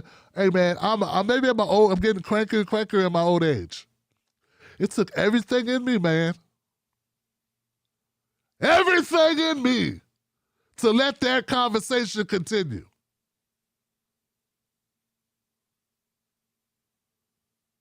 You haven't been talking. You don't know enough about it to talk about. Oh, really? You think Chris Hayes knows more about Ukraine than me? Or do you think he has people that give him fucking papers that he fucking reads? I think people give him papers that he fucking reads.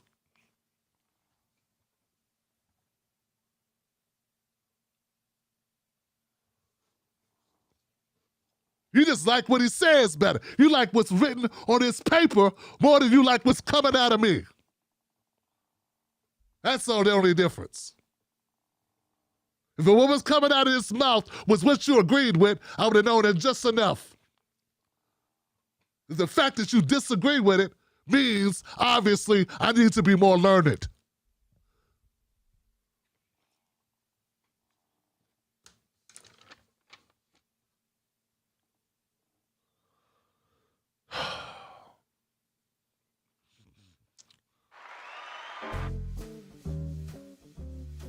Maybe this music will get me back grounded, you know? I can't take it out on the next caller. Next caller has nothing to do with how I feel right now. Yeah. You know? Gotta lighten up a little bit. Everyone's their own person. Can't get upset with them, you know? Take a minute, take a beat.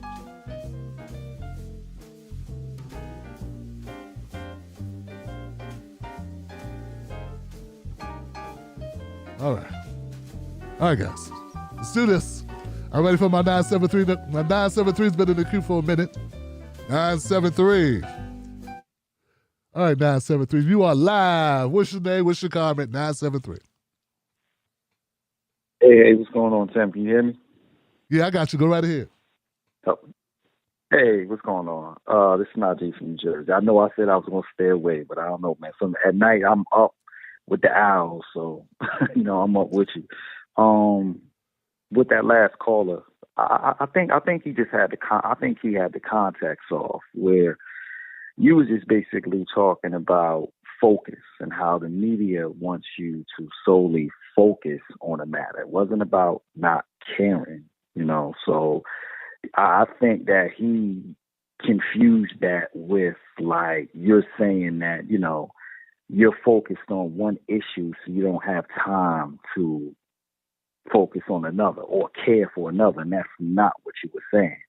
You know what I mean? You're just basically talking about how the media tries to direct your focus, and by directing your focus, they also try to make you to conform or agree with their narrative on how they're reporting stories.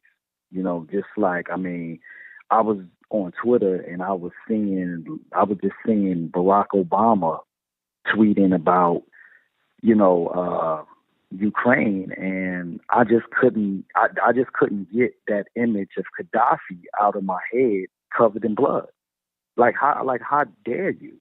How dare you? Even with Rachel Maddow, I remember during Hurricane Katrina, I was in tears watching those black people on their roofs and, not able to escape. And Rachel Maddow is up there regurgitating that what we found out was a lie, that people were raping babies. I never seen her go on the air, and I never seen her apologize for this and calling American citizens, black Americans, it's arguably one of the oldest ethnic groups in this country, referring to black Americans during Hurricane Katrina as refugees. So this is what you talking about, and I agree with you, when we really don't have the emotional energy or the focus to focus on what the media is saying we should focus on. So how dare you think that we can basically, or you could not care about what's going on in Ukraine when, we're dealing with a situation that could possibly go nuclear if other nuclear powerful countries enter this conflict, but we can't help but to point out the hypocrisy. And that's basically what you were saying. So, even though that one caller didn't get it, we get it. And these are the same people that will hear a good speech or see a good tweet that was written, and that's enough to buy them off. But no, we have memory, long memory. I remember when the Iraq war was going on, and at the time, the liberal MSNBC, there was only one dissenting voice that was questioning the war, and it was Donahue.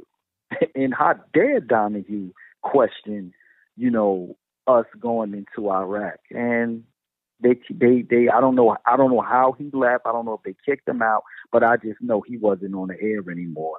And the media was just full of what they call contributors who were military generals, who worked for the CIA, who were government officials. So there was no investigation journalism. There was just basically state-sponsored propaganda around the clock. And even with Ukraine, I can care about what's going on in Ukraine, but I have to worry when I seen Nazi paramilitary groups that's aligned with the Ukrainian government. That's an issue. So I'm okay. I'm all for them for the right to defend themselves.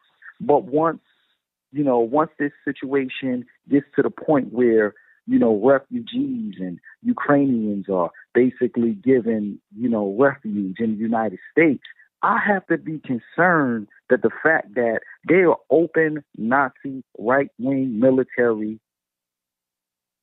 organizations operating in Ukraine. And those people could possibly get some kind of asylum or refuge in the United States. So we do care. We're just talking about the hypocrisy. And I'm gonna close with I'm gonna go with Eric Adams. It just seems like this man is being used to go against the easiest targets. Because we already know in this country when people say they're getting tough on crime, that's just a cold word for black people. It's to the point where crime and black is just, it just goes hand in hand. So when they talk about crime, immediately they're talking about black people.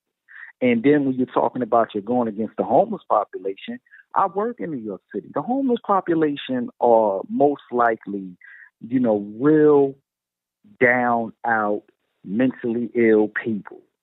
And this is what you're going to use your political capital on as the second black mayor of the city. You're going to go after black drill rappers, all this quote unquote crime, and the homeless. Like, really? That's all I got. Yep. Damn. Thank you, Najee, for the phone call, brother. I appreciate you, man. I don't know what's up with Eric Adams, man. That guy it's horrible, man, what we'll do. What we'll do for a slot, for notoriety, what we'll do for... Damn.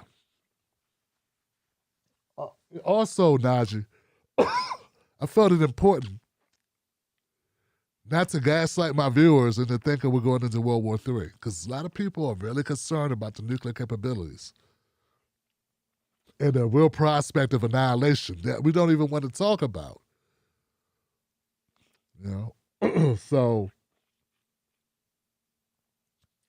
that's also a factor in my analysis, man. Like in my actual commentary.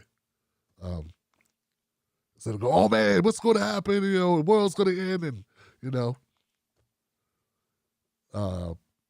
and frankly, I've seen it before, But I'm gonna go to the next call. I appreciate you. 31312. You're live. What's your name? What's your comment?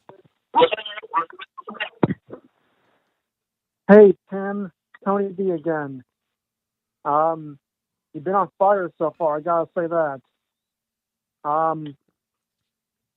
Tim, I'm on the autism spectrum. I think I noticed that for sure in Tyler, your caller earlier.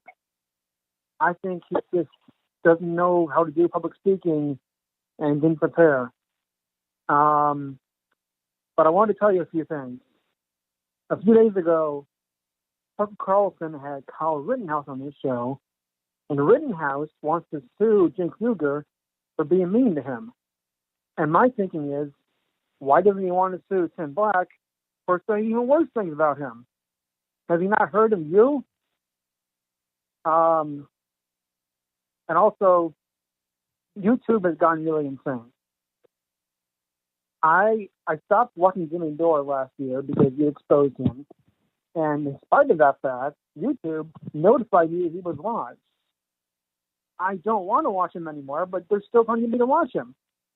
And so I said this on Twitter and called him a sellout. And I got a bunch of people defending him. And guess what? He blocked me. I'm a freaking nobody. I'm just a guy. I'm not in the media. And he blocked me. He criticizes people all the time, claims for free speech, and he blocks me. Just some random guy. I want to mention something about Hollywood, which you mentioned earlier, I think. But the movie industry in America loves to make myths in their movies. They've created this whole myth about America and its history. The very first movie they made was full of racism. The Birth of a Nation movie started all of these racist stereotypes, and many of those have continued in Hollywood for days, and I mean for years and years and years. Did you see the Green Book movie? It was supposed to be this true story of a black man and a racist white man getting along. 90 seconds. The guys that wrote it completely made up the story. The two guys weren't actually friends. They barely knew each other. And it's supposed to be this feel-good story about a white guy and a black guy getting along and being friends. They knew each other for a very short amount of time. And they made this stupid movie about him. And it's supposed to be a feel-good comedy. It's 60 seconds. And it's just so stupid. Those are the movies that Hollywood makes, and they pop out. And there was this great movie a few years ago called Queen and Slim about a black couple who killed a white cop, and that was barely in the theaters. I had to go see it in the morning.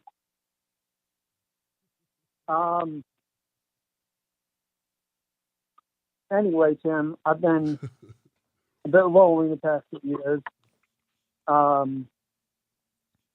So great to have the Wolfpack, and I'm gonna let you go for now. I'll call back next time.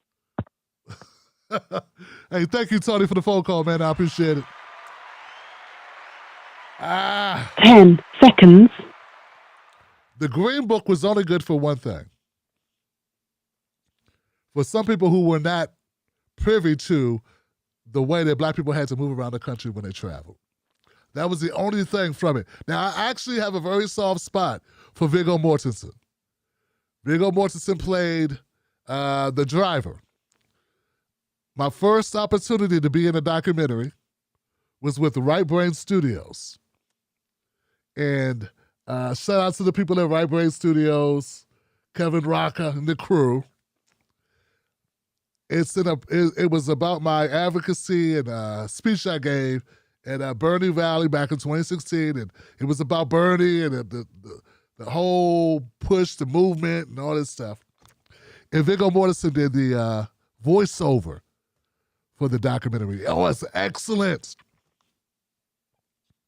I didn't know I was in it. I'm just doing my thing, and then I get contacted by Right Brain Studio and say, hey, we put you in the documentary, man. Want a copy? And I was there, and I was like, wow.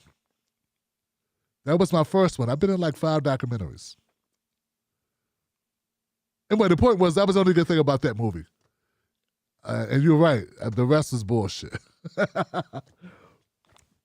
I gotta not take things so seriously, I know. But I'm a lot of things, man. But a humanitarian is first, man. And it just hit me a certain kind of way. And I know I shouldn't have let it do that. Because I don't even think he meant it that way. But it just hit me a certain kind of way. But I'm going to keep it moving, man. We got other people on the queue at 585. You're live, 585. What's your name? What's your comment? Hey, Tim, what's going on? It's Vincent. I look back and I see all the media coverage and everything, and I see what's going on. You know, this Ukraine, and, you know, the media is exploding over it. I don't know if you remember that terrorist attack over in France. The media exploded over that, and everybody was posting little flags that they stood with France. And look, I care about those people. And, you know, they're innocent people. I care about them. But where was all the outrage, and where is all the outrage for the genocide that Obama started supporting through Saudi Arabia and supplying to the genocide in Yemen? Where is the outrage for that? Where's the outrage for the expanded stuff, and Trump expanding that when he got into office, doubling down on everything that Obama did in supporting Saudi Arabia in the genocide in Yemen? Where the hell is all the outrage for Israel doing this to Palestine and Palestinians and us funding that? That is what makes me sick when I see this Ukrainian shit. And that is what makes me just kind of roll my eyes at the whole thing. It's not that I don't have sympathy for these folks, but why is it always that they got to pick and choose? It's just kind of odd that when it's a country with like real light-complected people, all of a sudden, you know, it's a big deal. And these people are humans and they're losing their lives and their homes. My God, it's horrible. But then you turn around and you look at Yemen and it's just kind of in the dark, right?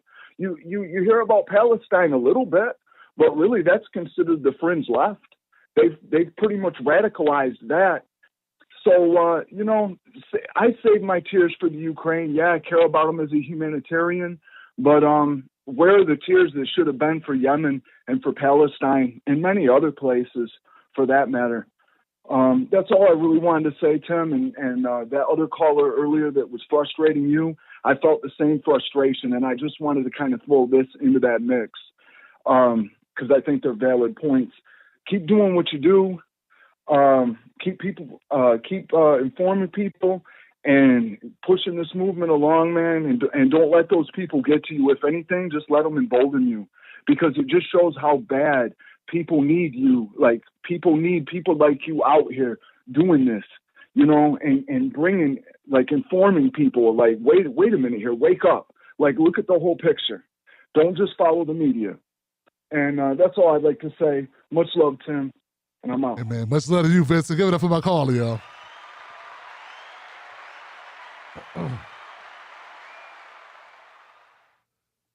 You just said it with a lot less words. He just said it with a lot less words. That's something I was trying to say. You know, sometimes I get too long-winded, you know? And also, Vincent, I need people like you to help me out, right? To call up and add to the conversation, you and Najee and Tony, to call up and add to the conversation and fill those gaps and boil it down and crystallize it sometimes for me. Because, you know, I go on this whole thing and then something gets lost in translation and I start doing my, you know, my thing, you know, and so I appreciate you, my brother. 406, you alive. What's your name? What's your comment? Hey, Tim. It's Jesse from Montana, and I just wanted to say, call in and say, you're doing God's work, and I really appreciate just kind of making light of, you know, how ridiculous it is to not be focusing on Ukraine, but the fact that, I mean, the UN calls the Gaza Bank the world's largest open-air prison, and the humanitarian conditions there are disgusting. And there's cholera outbreaks in Yemen, like thousands of people are dying from dysentery. And I mean, I've seen, you can barely find these videos, Tim, on YouTube. Like occasionally you'll come across someone who's literally smuggled themselves into Yemen because it's so hard to get into that country, even for any Western, you know, people. And the conditions, the inflation of their currency is like 5,000% in certain areas, and there's whole rooms of notes just to, you know, like Nazi Germany after the war in the Weimar Republic, where it was like they would have to bring barrels of money just to get a piece, like a loaf of bread, and that kind of stuff is happening in Yemen, and people aren't aware of it. And it's unbelievable how blacked out, no pun intended, that Yemen and those kinds of situations are. And of course, you know, it's not surprising, you know, the amount of military industrial complex that has infiltrated every layer of our media and how it, you know, shapes the narrative. I mean, but there are many people out there like you who see through the bullshit. Yeah, and so I guess on a completely different note, I had a question. I was kind of curious. I think I've been following Biden's picks, and it made me think about Ketanji, or I can never say her name, but the Supreme Court pick, and how, you know, people are, once again, not that it's amazing that a black woman is appointed, blah blah blah, but as we all know, many, you know, minorities can, you know, sometimes they can be coddled soft cough Simone Sanders, it can run cover and do, it's very much the bare minimum requirement to be, appointed in positions. But that being said, Biden, for the most part, I would say 90% of his picks have been the same old neoliberal, kind of class that he grew up with Obama. But I was curious, some of his picks, like Lena Khan for the FTC, Federal Trade Commission, and I think she's the head of the SEC too also now. She is very young. I think she's 36.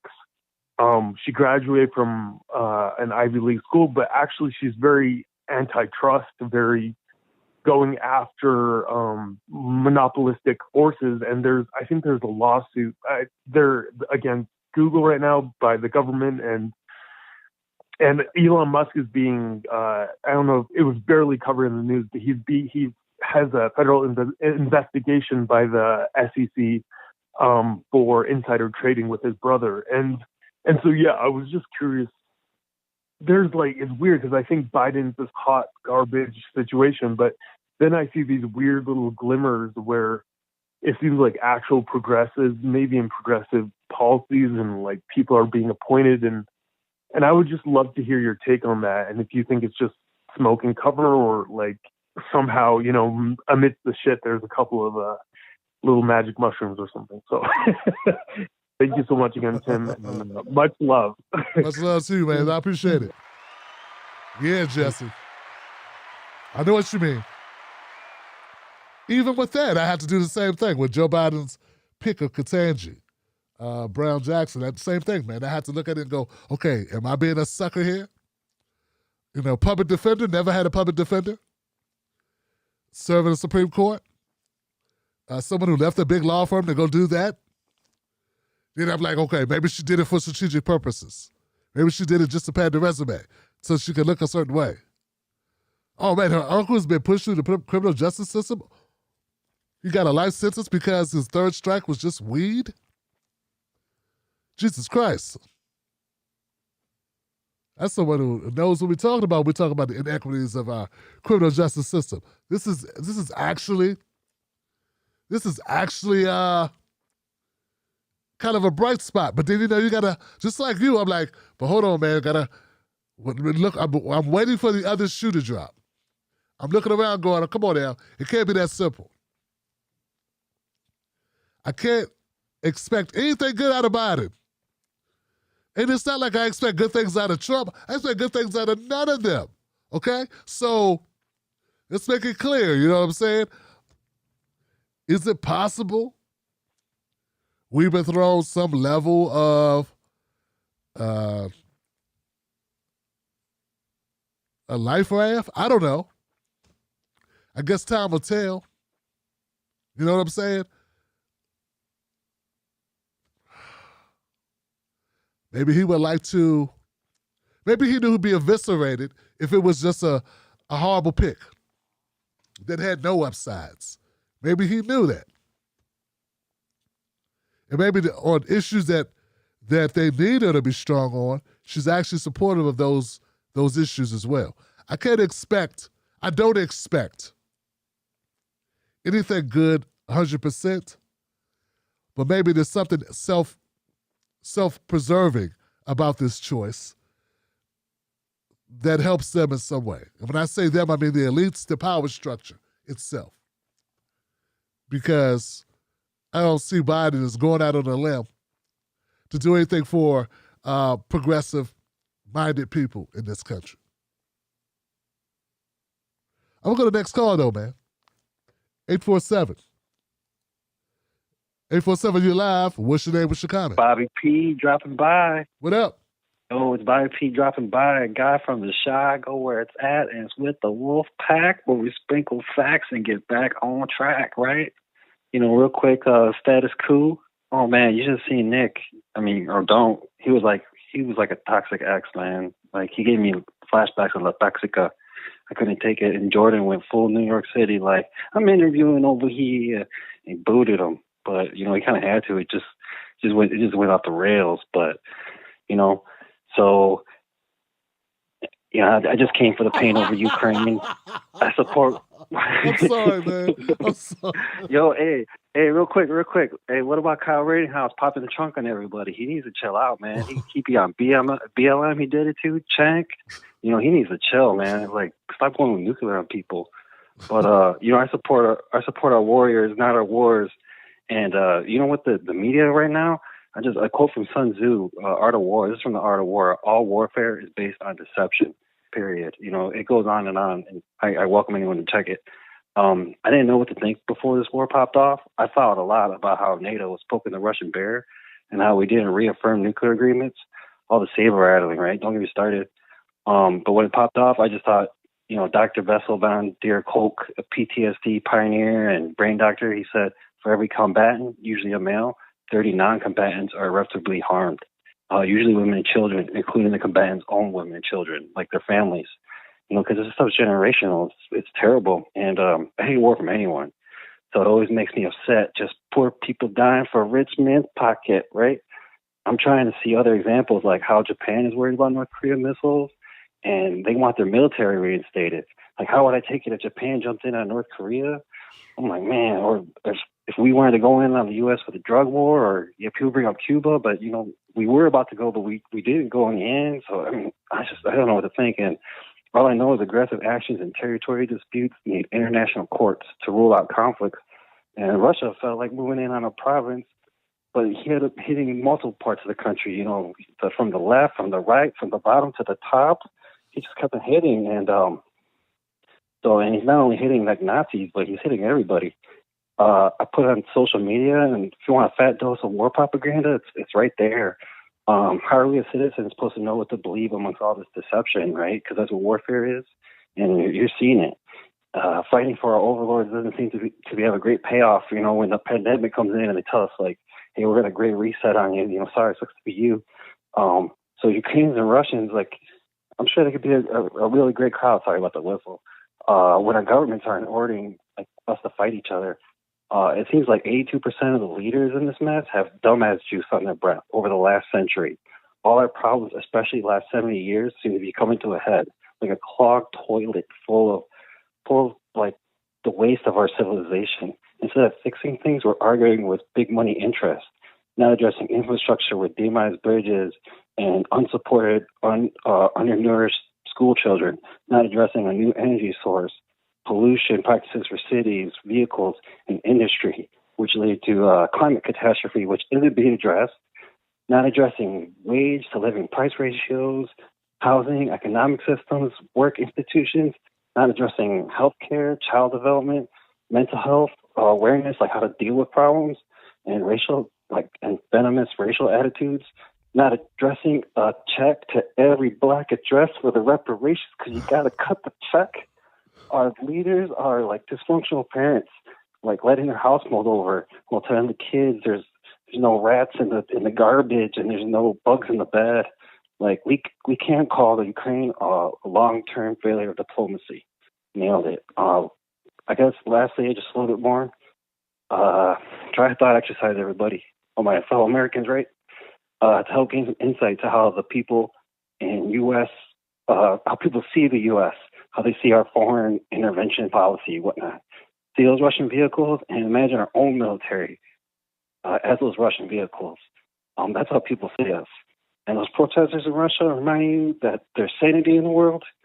That's how we should be when our leaders are involved in injustice as a powerful nation's citizens, right? We should be there.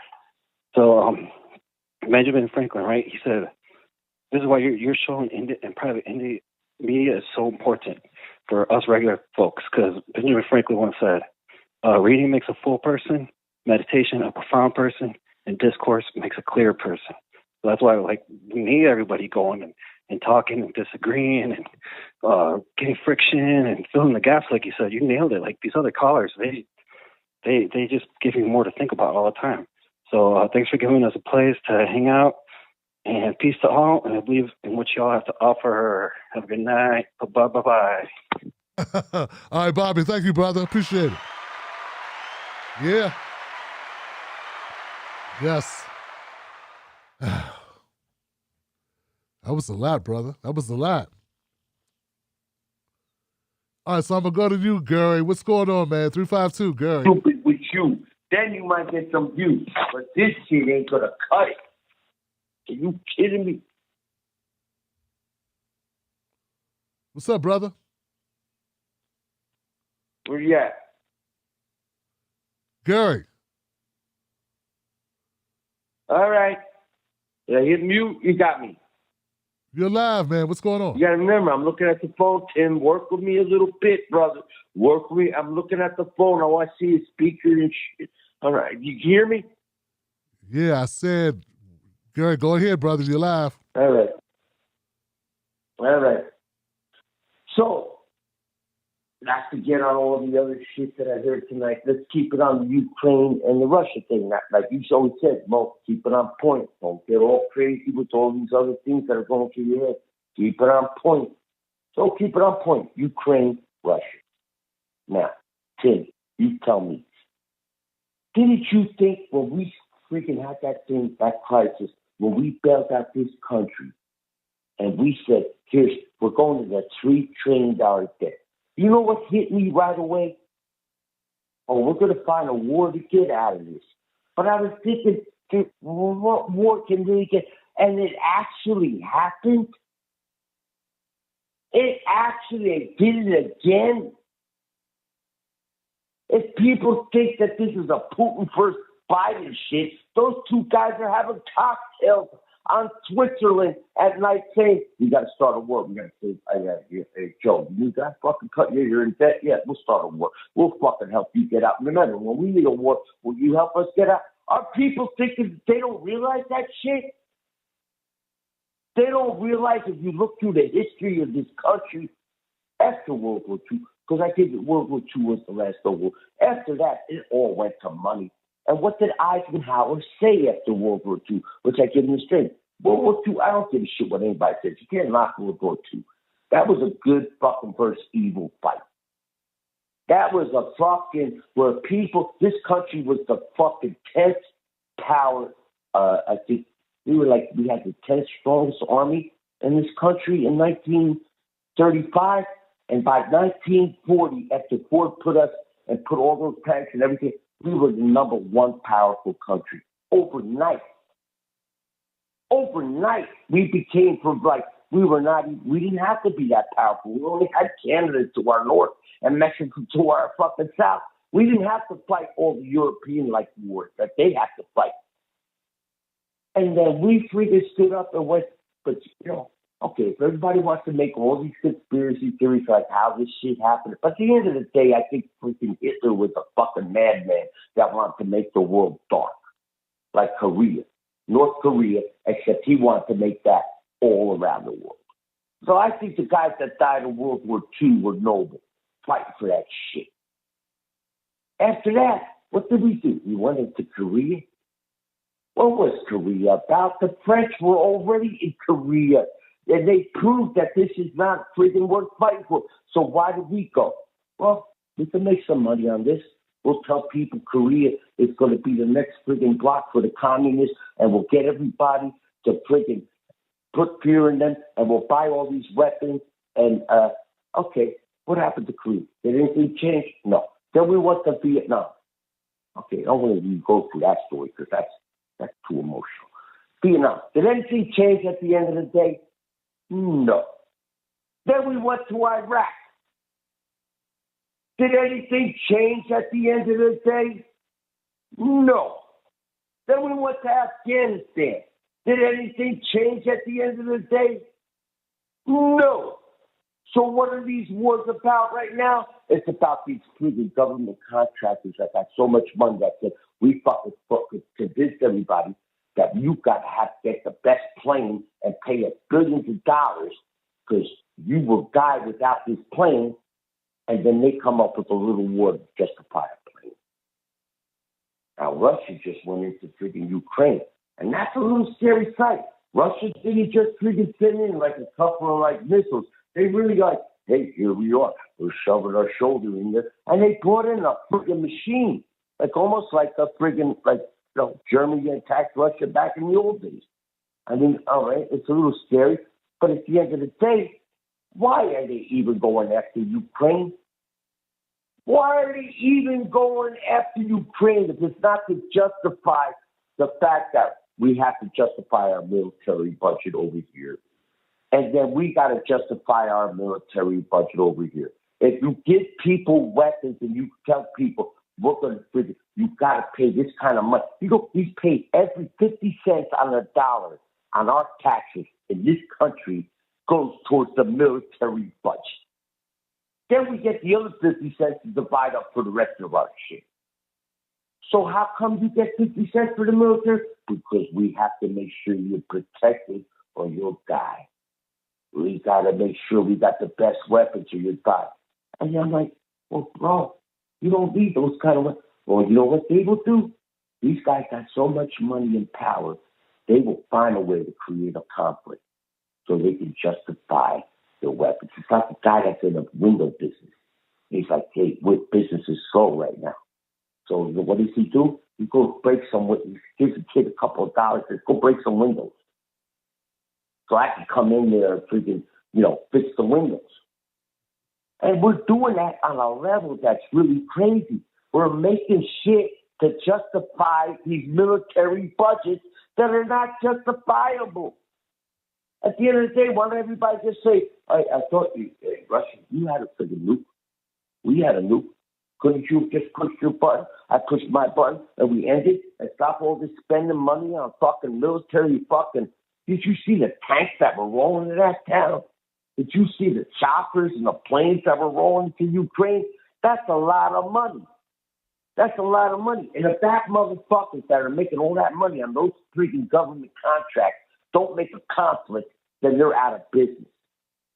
And it's like Don King in the fucking middle of the fucking World War. He's like, I'm just going to promote a fight. Make sure we got the fucking money to fucking make the fucking fight. This fight will make us money. And we keep falling for this shit. Didn't anybody see this coming? When this country got into debt, didn't they see, okay, man, I said everybody, there's going to be a war. They're like, yeah, why? They could be. I'm like, bro, the only way this country ever gets out of debt is by fighting a fucking war. I'll leave it at that, bro. Love you. Good night.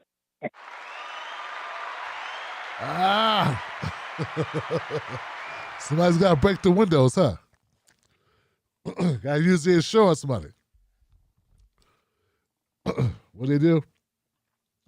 When it was no more, when there wasn't another loan you could take out, couldn't borrow another dollar, they lit a match. That's some casino. All right, we'll go to the next call.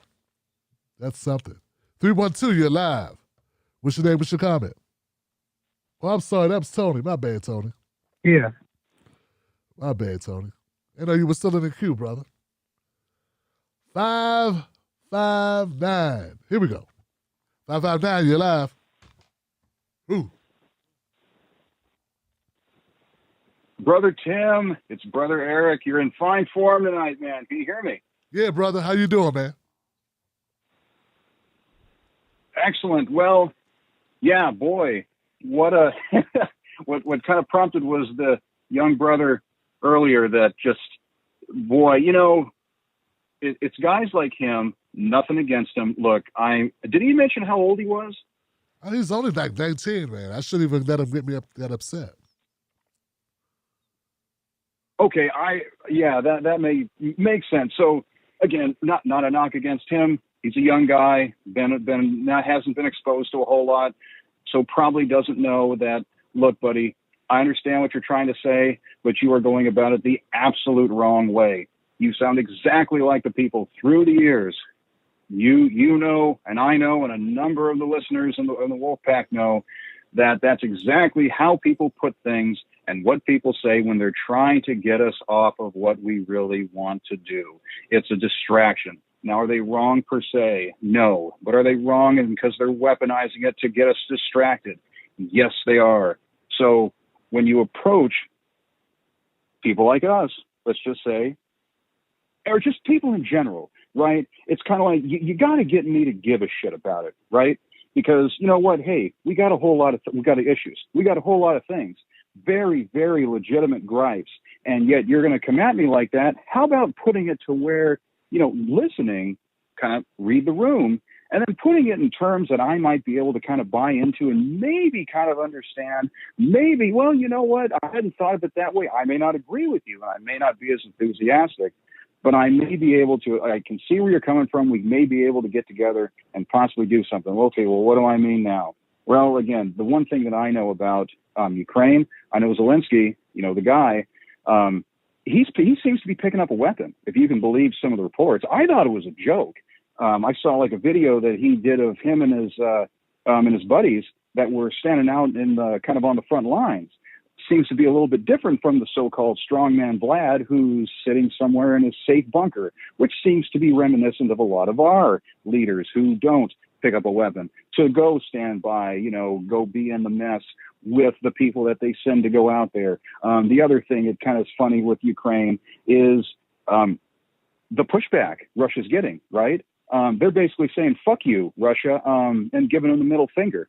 So, whoa, we weren't expecting that. And just little things like that. But then what also is this about? It's about rich assholes. What are they doing? Why did Putin go there in the first place? I'll say it's because of oil. He needs money. And where's oil right now? Over $100 a barrel. You want to bankrupt that motherfucker? You open up Venezuela right now. What if oil dropped to $10 a barrel? That would destroy, literally. That's like buying Bitcoin, right? At 60,000. It was 60,000 Bitcoin. Oh, man, it's going to go to the moon. And now it's 10. So a huge source of wealth destruction, right? And that would hit them kind of where it hurts, in the pocketbook, because it's hurting a lot of us in the pocketbook. It's like the thing with inflation. Let's kind of put a little bit different and better perspective on inflation. It's also known as price gouging. A lot of people don't really know or care, are probably not aware of, but it's called earnings calls. What are earnings calls? You can look those up in the Wall Street Journal, look those up in the Financial Times. These companies I'll just give you a perfect example. Constellation Brands. Who is that? Well, Constellation Brands, I happen to know of them because, hey, beer, wine, they happen to own Corona, a few other things. And earnings call, right? They bragged about raising the prices. And let me just give you a little quote. We want to make sure that we're not leaving any pricing on the table. We want to take as much as we can. We'll take as much pricing as we think the consumer can absorb. Wow. Some of this shit's really kind of helping out a lot of these guys, isn't it? Sure sounds like it, because, a lot of these guys are fat, dumb, and happy. They're getting made whole.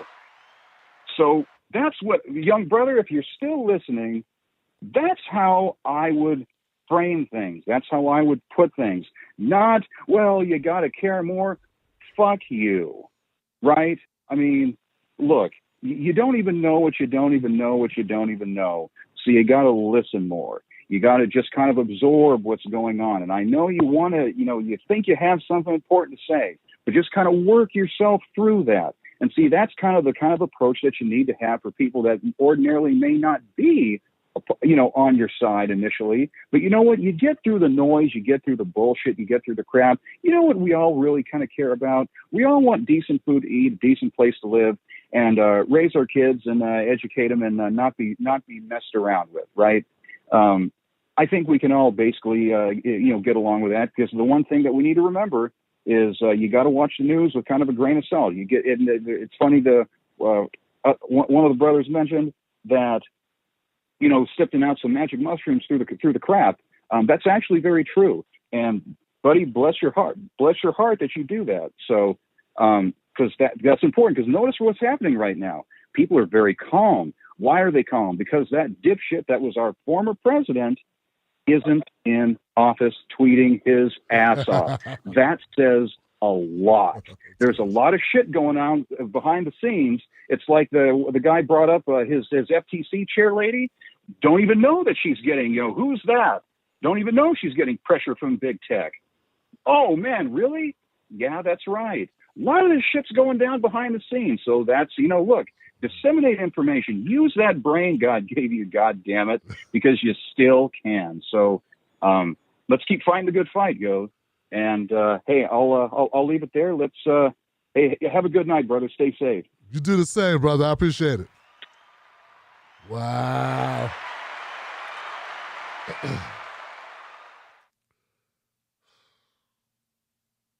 I don't want to be too hard on him, man. You know.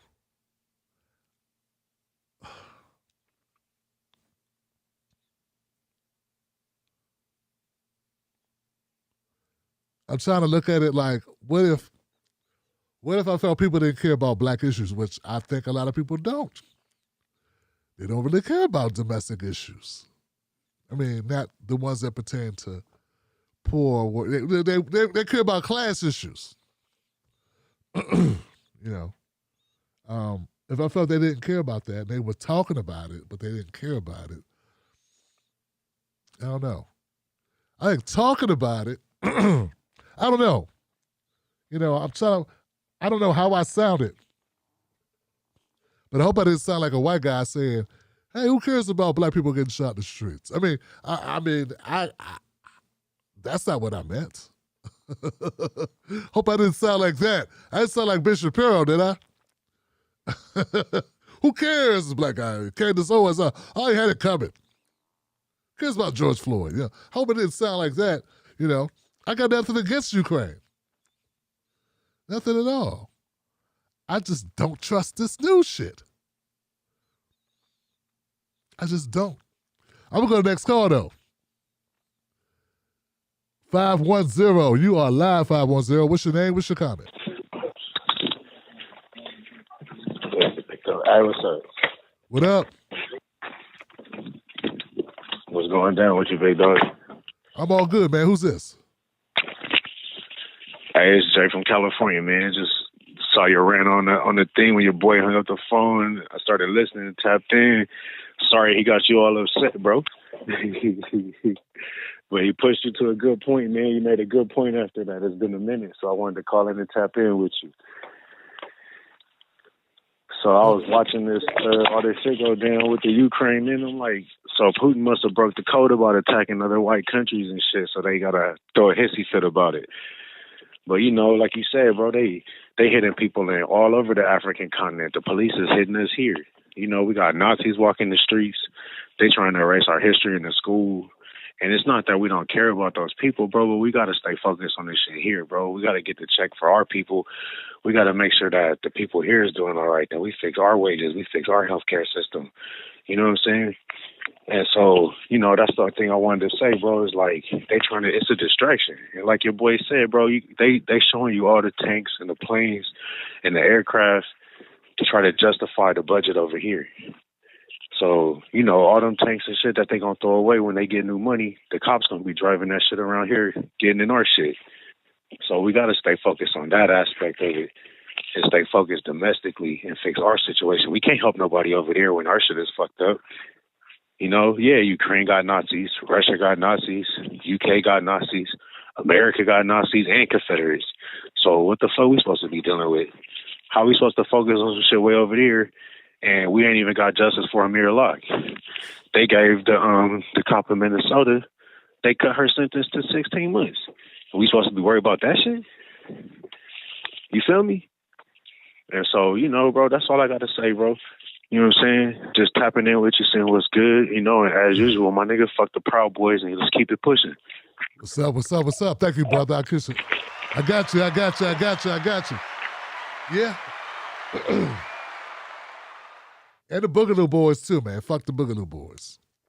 Fuck the Klan, too. And I don't need to do no Klan whispering and get the Klan members to not be Klan people and convince them that I'm a person. I don't need that shit.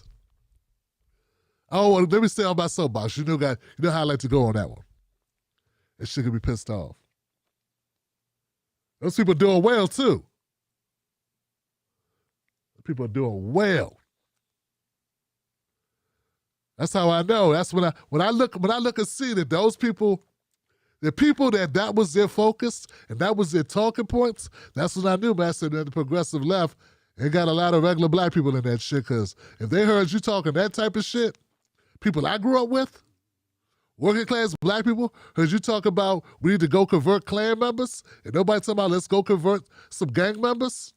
in our own neighborhoods. Let's go convert some poor people. But we're going to spend our time converting people that say that black people are subhuman. And we're going to look past that. And I saw that there was a movement of people still riding with that and said I was wrong. I said, man, shit, man, this fuck, game over, Johnson. Game over. I was like, damn, damn. This shit's crazy. What am I doing? So, yeah. I just threw my papers. I make sure. Okay, there we go. But it's all good, Johnson. It's all good, man. I appreciate you calling up, fam. And you're right. Sometimes, man, it takes adversity to bring out certain points, and ironically, I know people don't know this, but sometimes those calls, I look forward to them. Maybe not this particular one, because it was a little bit different. Because I think it was about, because I took it like, oh, you said I don't care about these people.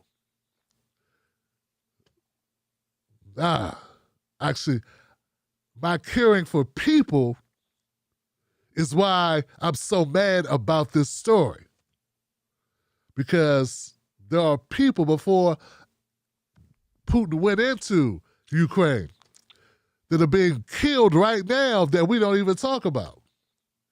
This is hard to be like, okay, but try to make that okay. You know what I'm saying? Trying to make that reasonable and acceptable. And knowing America got something to do with it.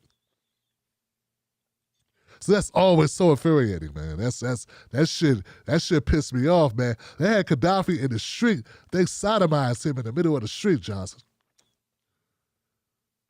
Y'all don't know, man. This stuff is working, man. Woo! A year later, they was literally selling people. Literally selling people. And they were about to get off the gold standard. Get off the gold standard and go to their own monetary. Anyway, that's it. Look, guys, I want to thank everybody that called up tonight. And I do mean everybody because it takes everybody. It takes everybody. And some of the times, the best shows have adversity, have miscommunications, have disagreements, have different vantage points. Some of the best shows. So I think this will go down as one of the better shows. This is good. I recently had a good show with the guy in the comment section. My brother Merle came through, but what you complain about now? You're always mad, probably mad at white people. He didn't even care about Ukraine. He was like, you mad at white people. He didn't care that we about to, have people scared at night. I remember when I was a kid, man, I thought the end of the world was coming. I remember when I was a kid, that movie came out the day after. It was about nuclear holocaust. And every time a plane flew overhead, I thought it was the end of the world, Johnson. I thought they were going to drop bombs. I thought we were going to go to war with Russia. It was going to be it. It was going to be a wrap. I spent my early teens, no, not my teens, my 10 years old, yeah, I guess teens. I remember thinking imminent death was coming. That we were going to be annihilated. How many people felt that way? How many people were actually heart rate increased when a plane flew overhead for a while? If you're old as me, you might remember that. I had never seen it. They had actual depiction of the world, nuclear war. So, yeah. Wow. But I'm gonna go ahead and go to the comment section, man. I wanna thank everybody that hung out, everybody that stayed with us tonight. I know it was tough. Let's respond to some of the comments. Bo says, U.S. is hypocritical even when Russia attacks another nation. and that threatens all the nukes. Yet basic human rights not met in countries like the U.S. Exactly. We're one of the big-time human rights violators ourselves. We think Guantanamo Bay is. Well, we need to go in because of humanitarian purposes. Tay Ray, 88. No one talks about U.S. is sanctioning Venezuela, VE and Iran, and U.S. bombing Syria. I tried to talk about it.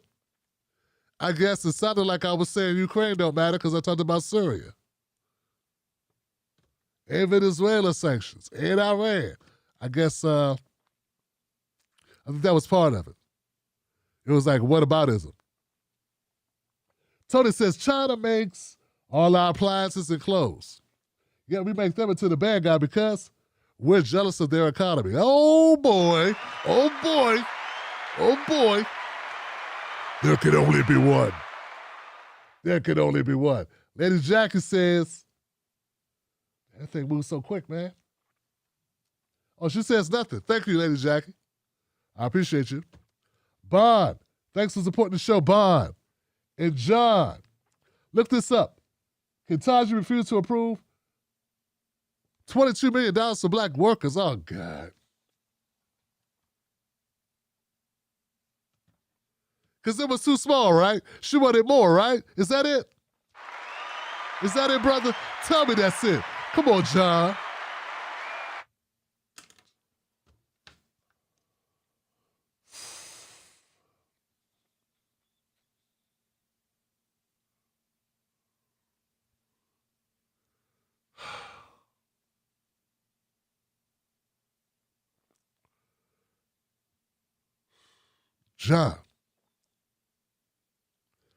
John says she also denied the chance to get the evidence to prove discrimination in a full class action lawsuit.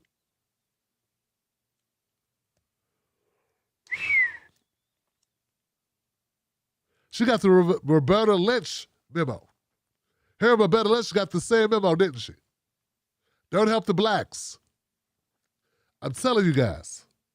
I am telling you. There is a price to pay for helping black people. It just is, Johnson. It's not even, when I say help, I'm using that term incorrectly. With fighting for justice for black people, there is a price to pay. It is, Johnson.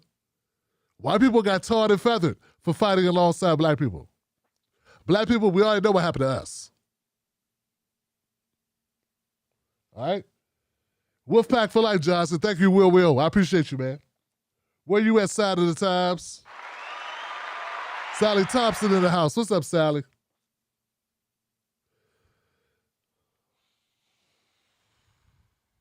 There are Nazis in Ukraine. There are Nazis here. There are Nazis everywhere. And we still have Confederates. Let's focus on the primaries and put the best candidates so we can have someone to earn our vote. Go need a smile, Tim. Love. All right, Sally.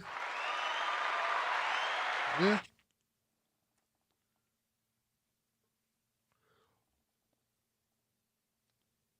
Doc, bring it on home, Tim. Like the truth hurts, and finding out that that your own country lies to you hurts more.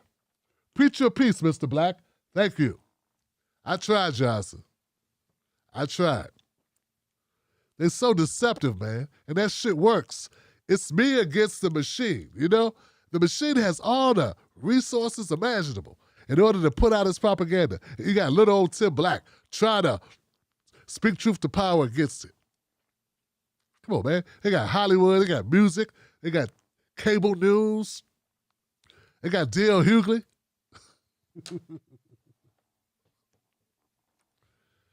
Oh, man. Will says, don't end the show. Man, I didn't. I was just mad, John. So I was just like, I don't want to blow up on nobody. You know, you already pissed off, so you got to, really bring it down a notch, because nobody deserves the raft. You know, I gotta learn to manage that better when I get upset like that. Because I don't need to take it out on anyone. We live and we learn. Monique, what did Monique say? Monique says, talk that shit, Tim. Oh, talk the talk, Tim. Reparations down for Black American descendants of U.S. slaves. Cut the check, Johnson. Cut the check, cut the check. Will in the house. Great show tonight, Johnson. That's because you guys. That's because you guys. Could you have Kyle T. Mays on the show? He has a book called America's Real. Afro-Indigenous History with Kyle T. Mays. Written by a young man who was half African American, half Native American. Afro-Indigenous. Point on reparations. Give it up for Left is Best. Carla made my point on Venezuela. There it is. Gary did pretty good tonight, Gary. Gary Wolf did pretty good tonight. Will in the house again. Will, what's up, man?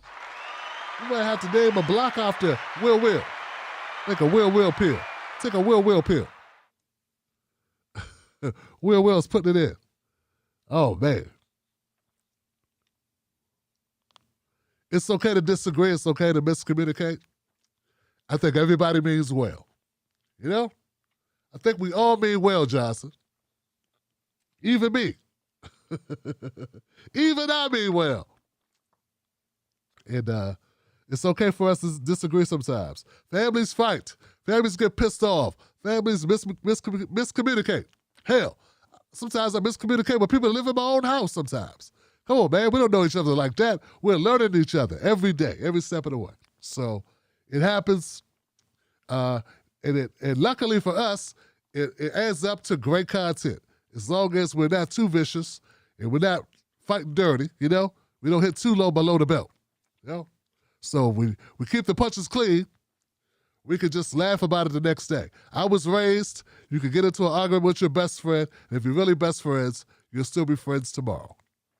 Hell, you might even be friends the same day. And that's really how I was raised, man. Me and my best friend Rodney got into it every day, Johnson. Every other day. It was crazy. But we both were strong-willed. And neither one of us was no punk. I ain't no punk. You was a punk. You a chump. You a punk. You a chump. You a punk. Who said, do something there. You do something. You do something there. You do something. Oh, being a kid, Johnson. I'm Real Tim Black on Facebook and Twitter. I'm Tim Black and I on Instagram. Join this show here. Go to jointimblack.com for Patreon. Shout out to the Tim Black Wolfpack. Shout out to my moderators, Courtney SLP, David Melford. I saw Eli in the house. Shout out to Wolfpack Content Boutique, Lynn Hilding, Susan Gould, Shogun in the house, Lady Jackie, all the members of the show, DW. What's up, D? Who am I missing? Analyst. Who's the analyst, Johnson? Oh, man. All right, that's it, guys. Haruhi Suzumiya. Haruhi Suzumiya. Say ka-ching. That's the sound of bombs and cash registers. Coyote Creek said Lockheed Martin stock went up.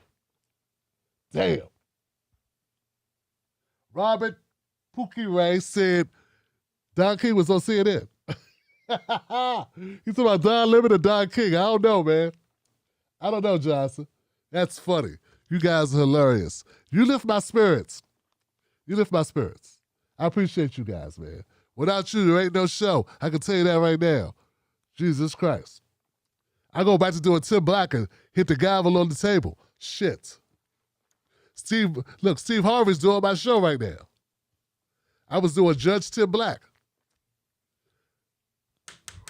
Order in the court. Order in the court of public opinion. Your dishonorable Tim Black reported for service. Bailiff, remove that man. You can't smoke no weed in here unless you bought something for everybody. Get that man out of here. Order in the court. And then I would do a story. And we would judge it as a group. Fun times, Johnson, fun times.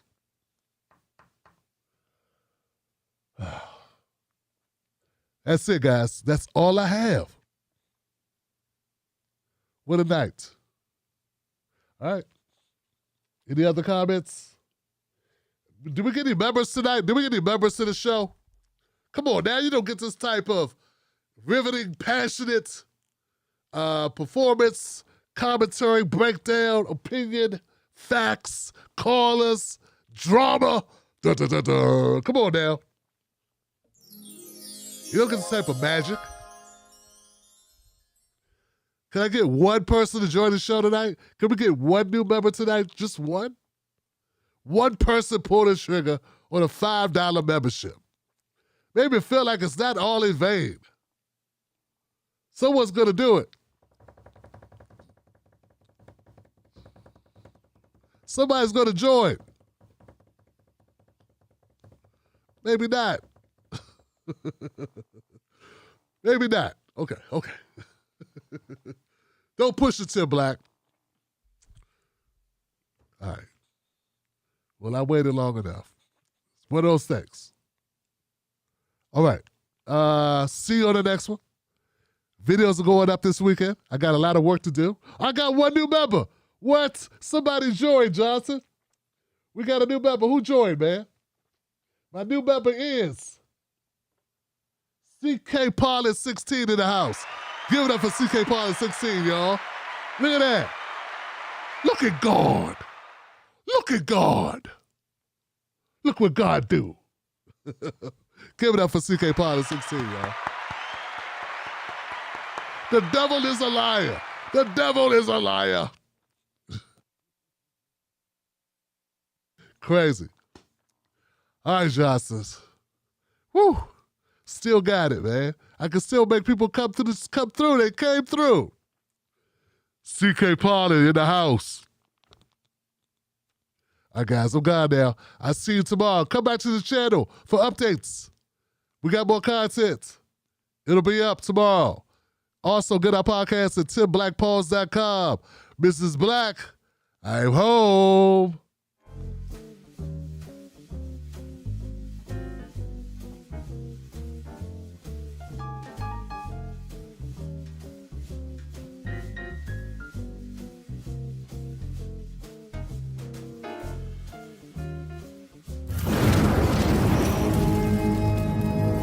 Don't fall for the banana in the tailpipe. Don't be fooled by corporate media talking heads misleading the people. Get your news and information from an entity that keeps it real. Tim Black. Tim Black is the host of The Tim Black Show. Independent news that leaves you informed, inspired, and sometimes entertained, but always in the know. Go to timblacktv.com and sign up today. The Tim Black Show is news for people who can't stand the news. See you there. Let me ask you something. Do they know us? When I say they, I mean the talking heads on cable news. Do they know you? I mean, they talk about the world as if it's a sport. They play political games, report on our pain, rack our brain to feed the stock exchange, but do they know us? Do they know what we care about? Nope. They're too far away. They can't see us. They can't feel us. They can't relate to us.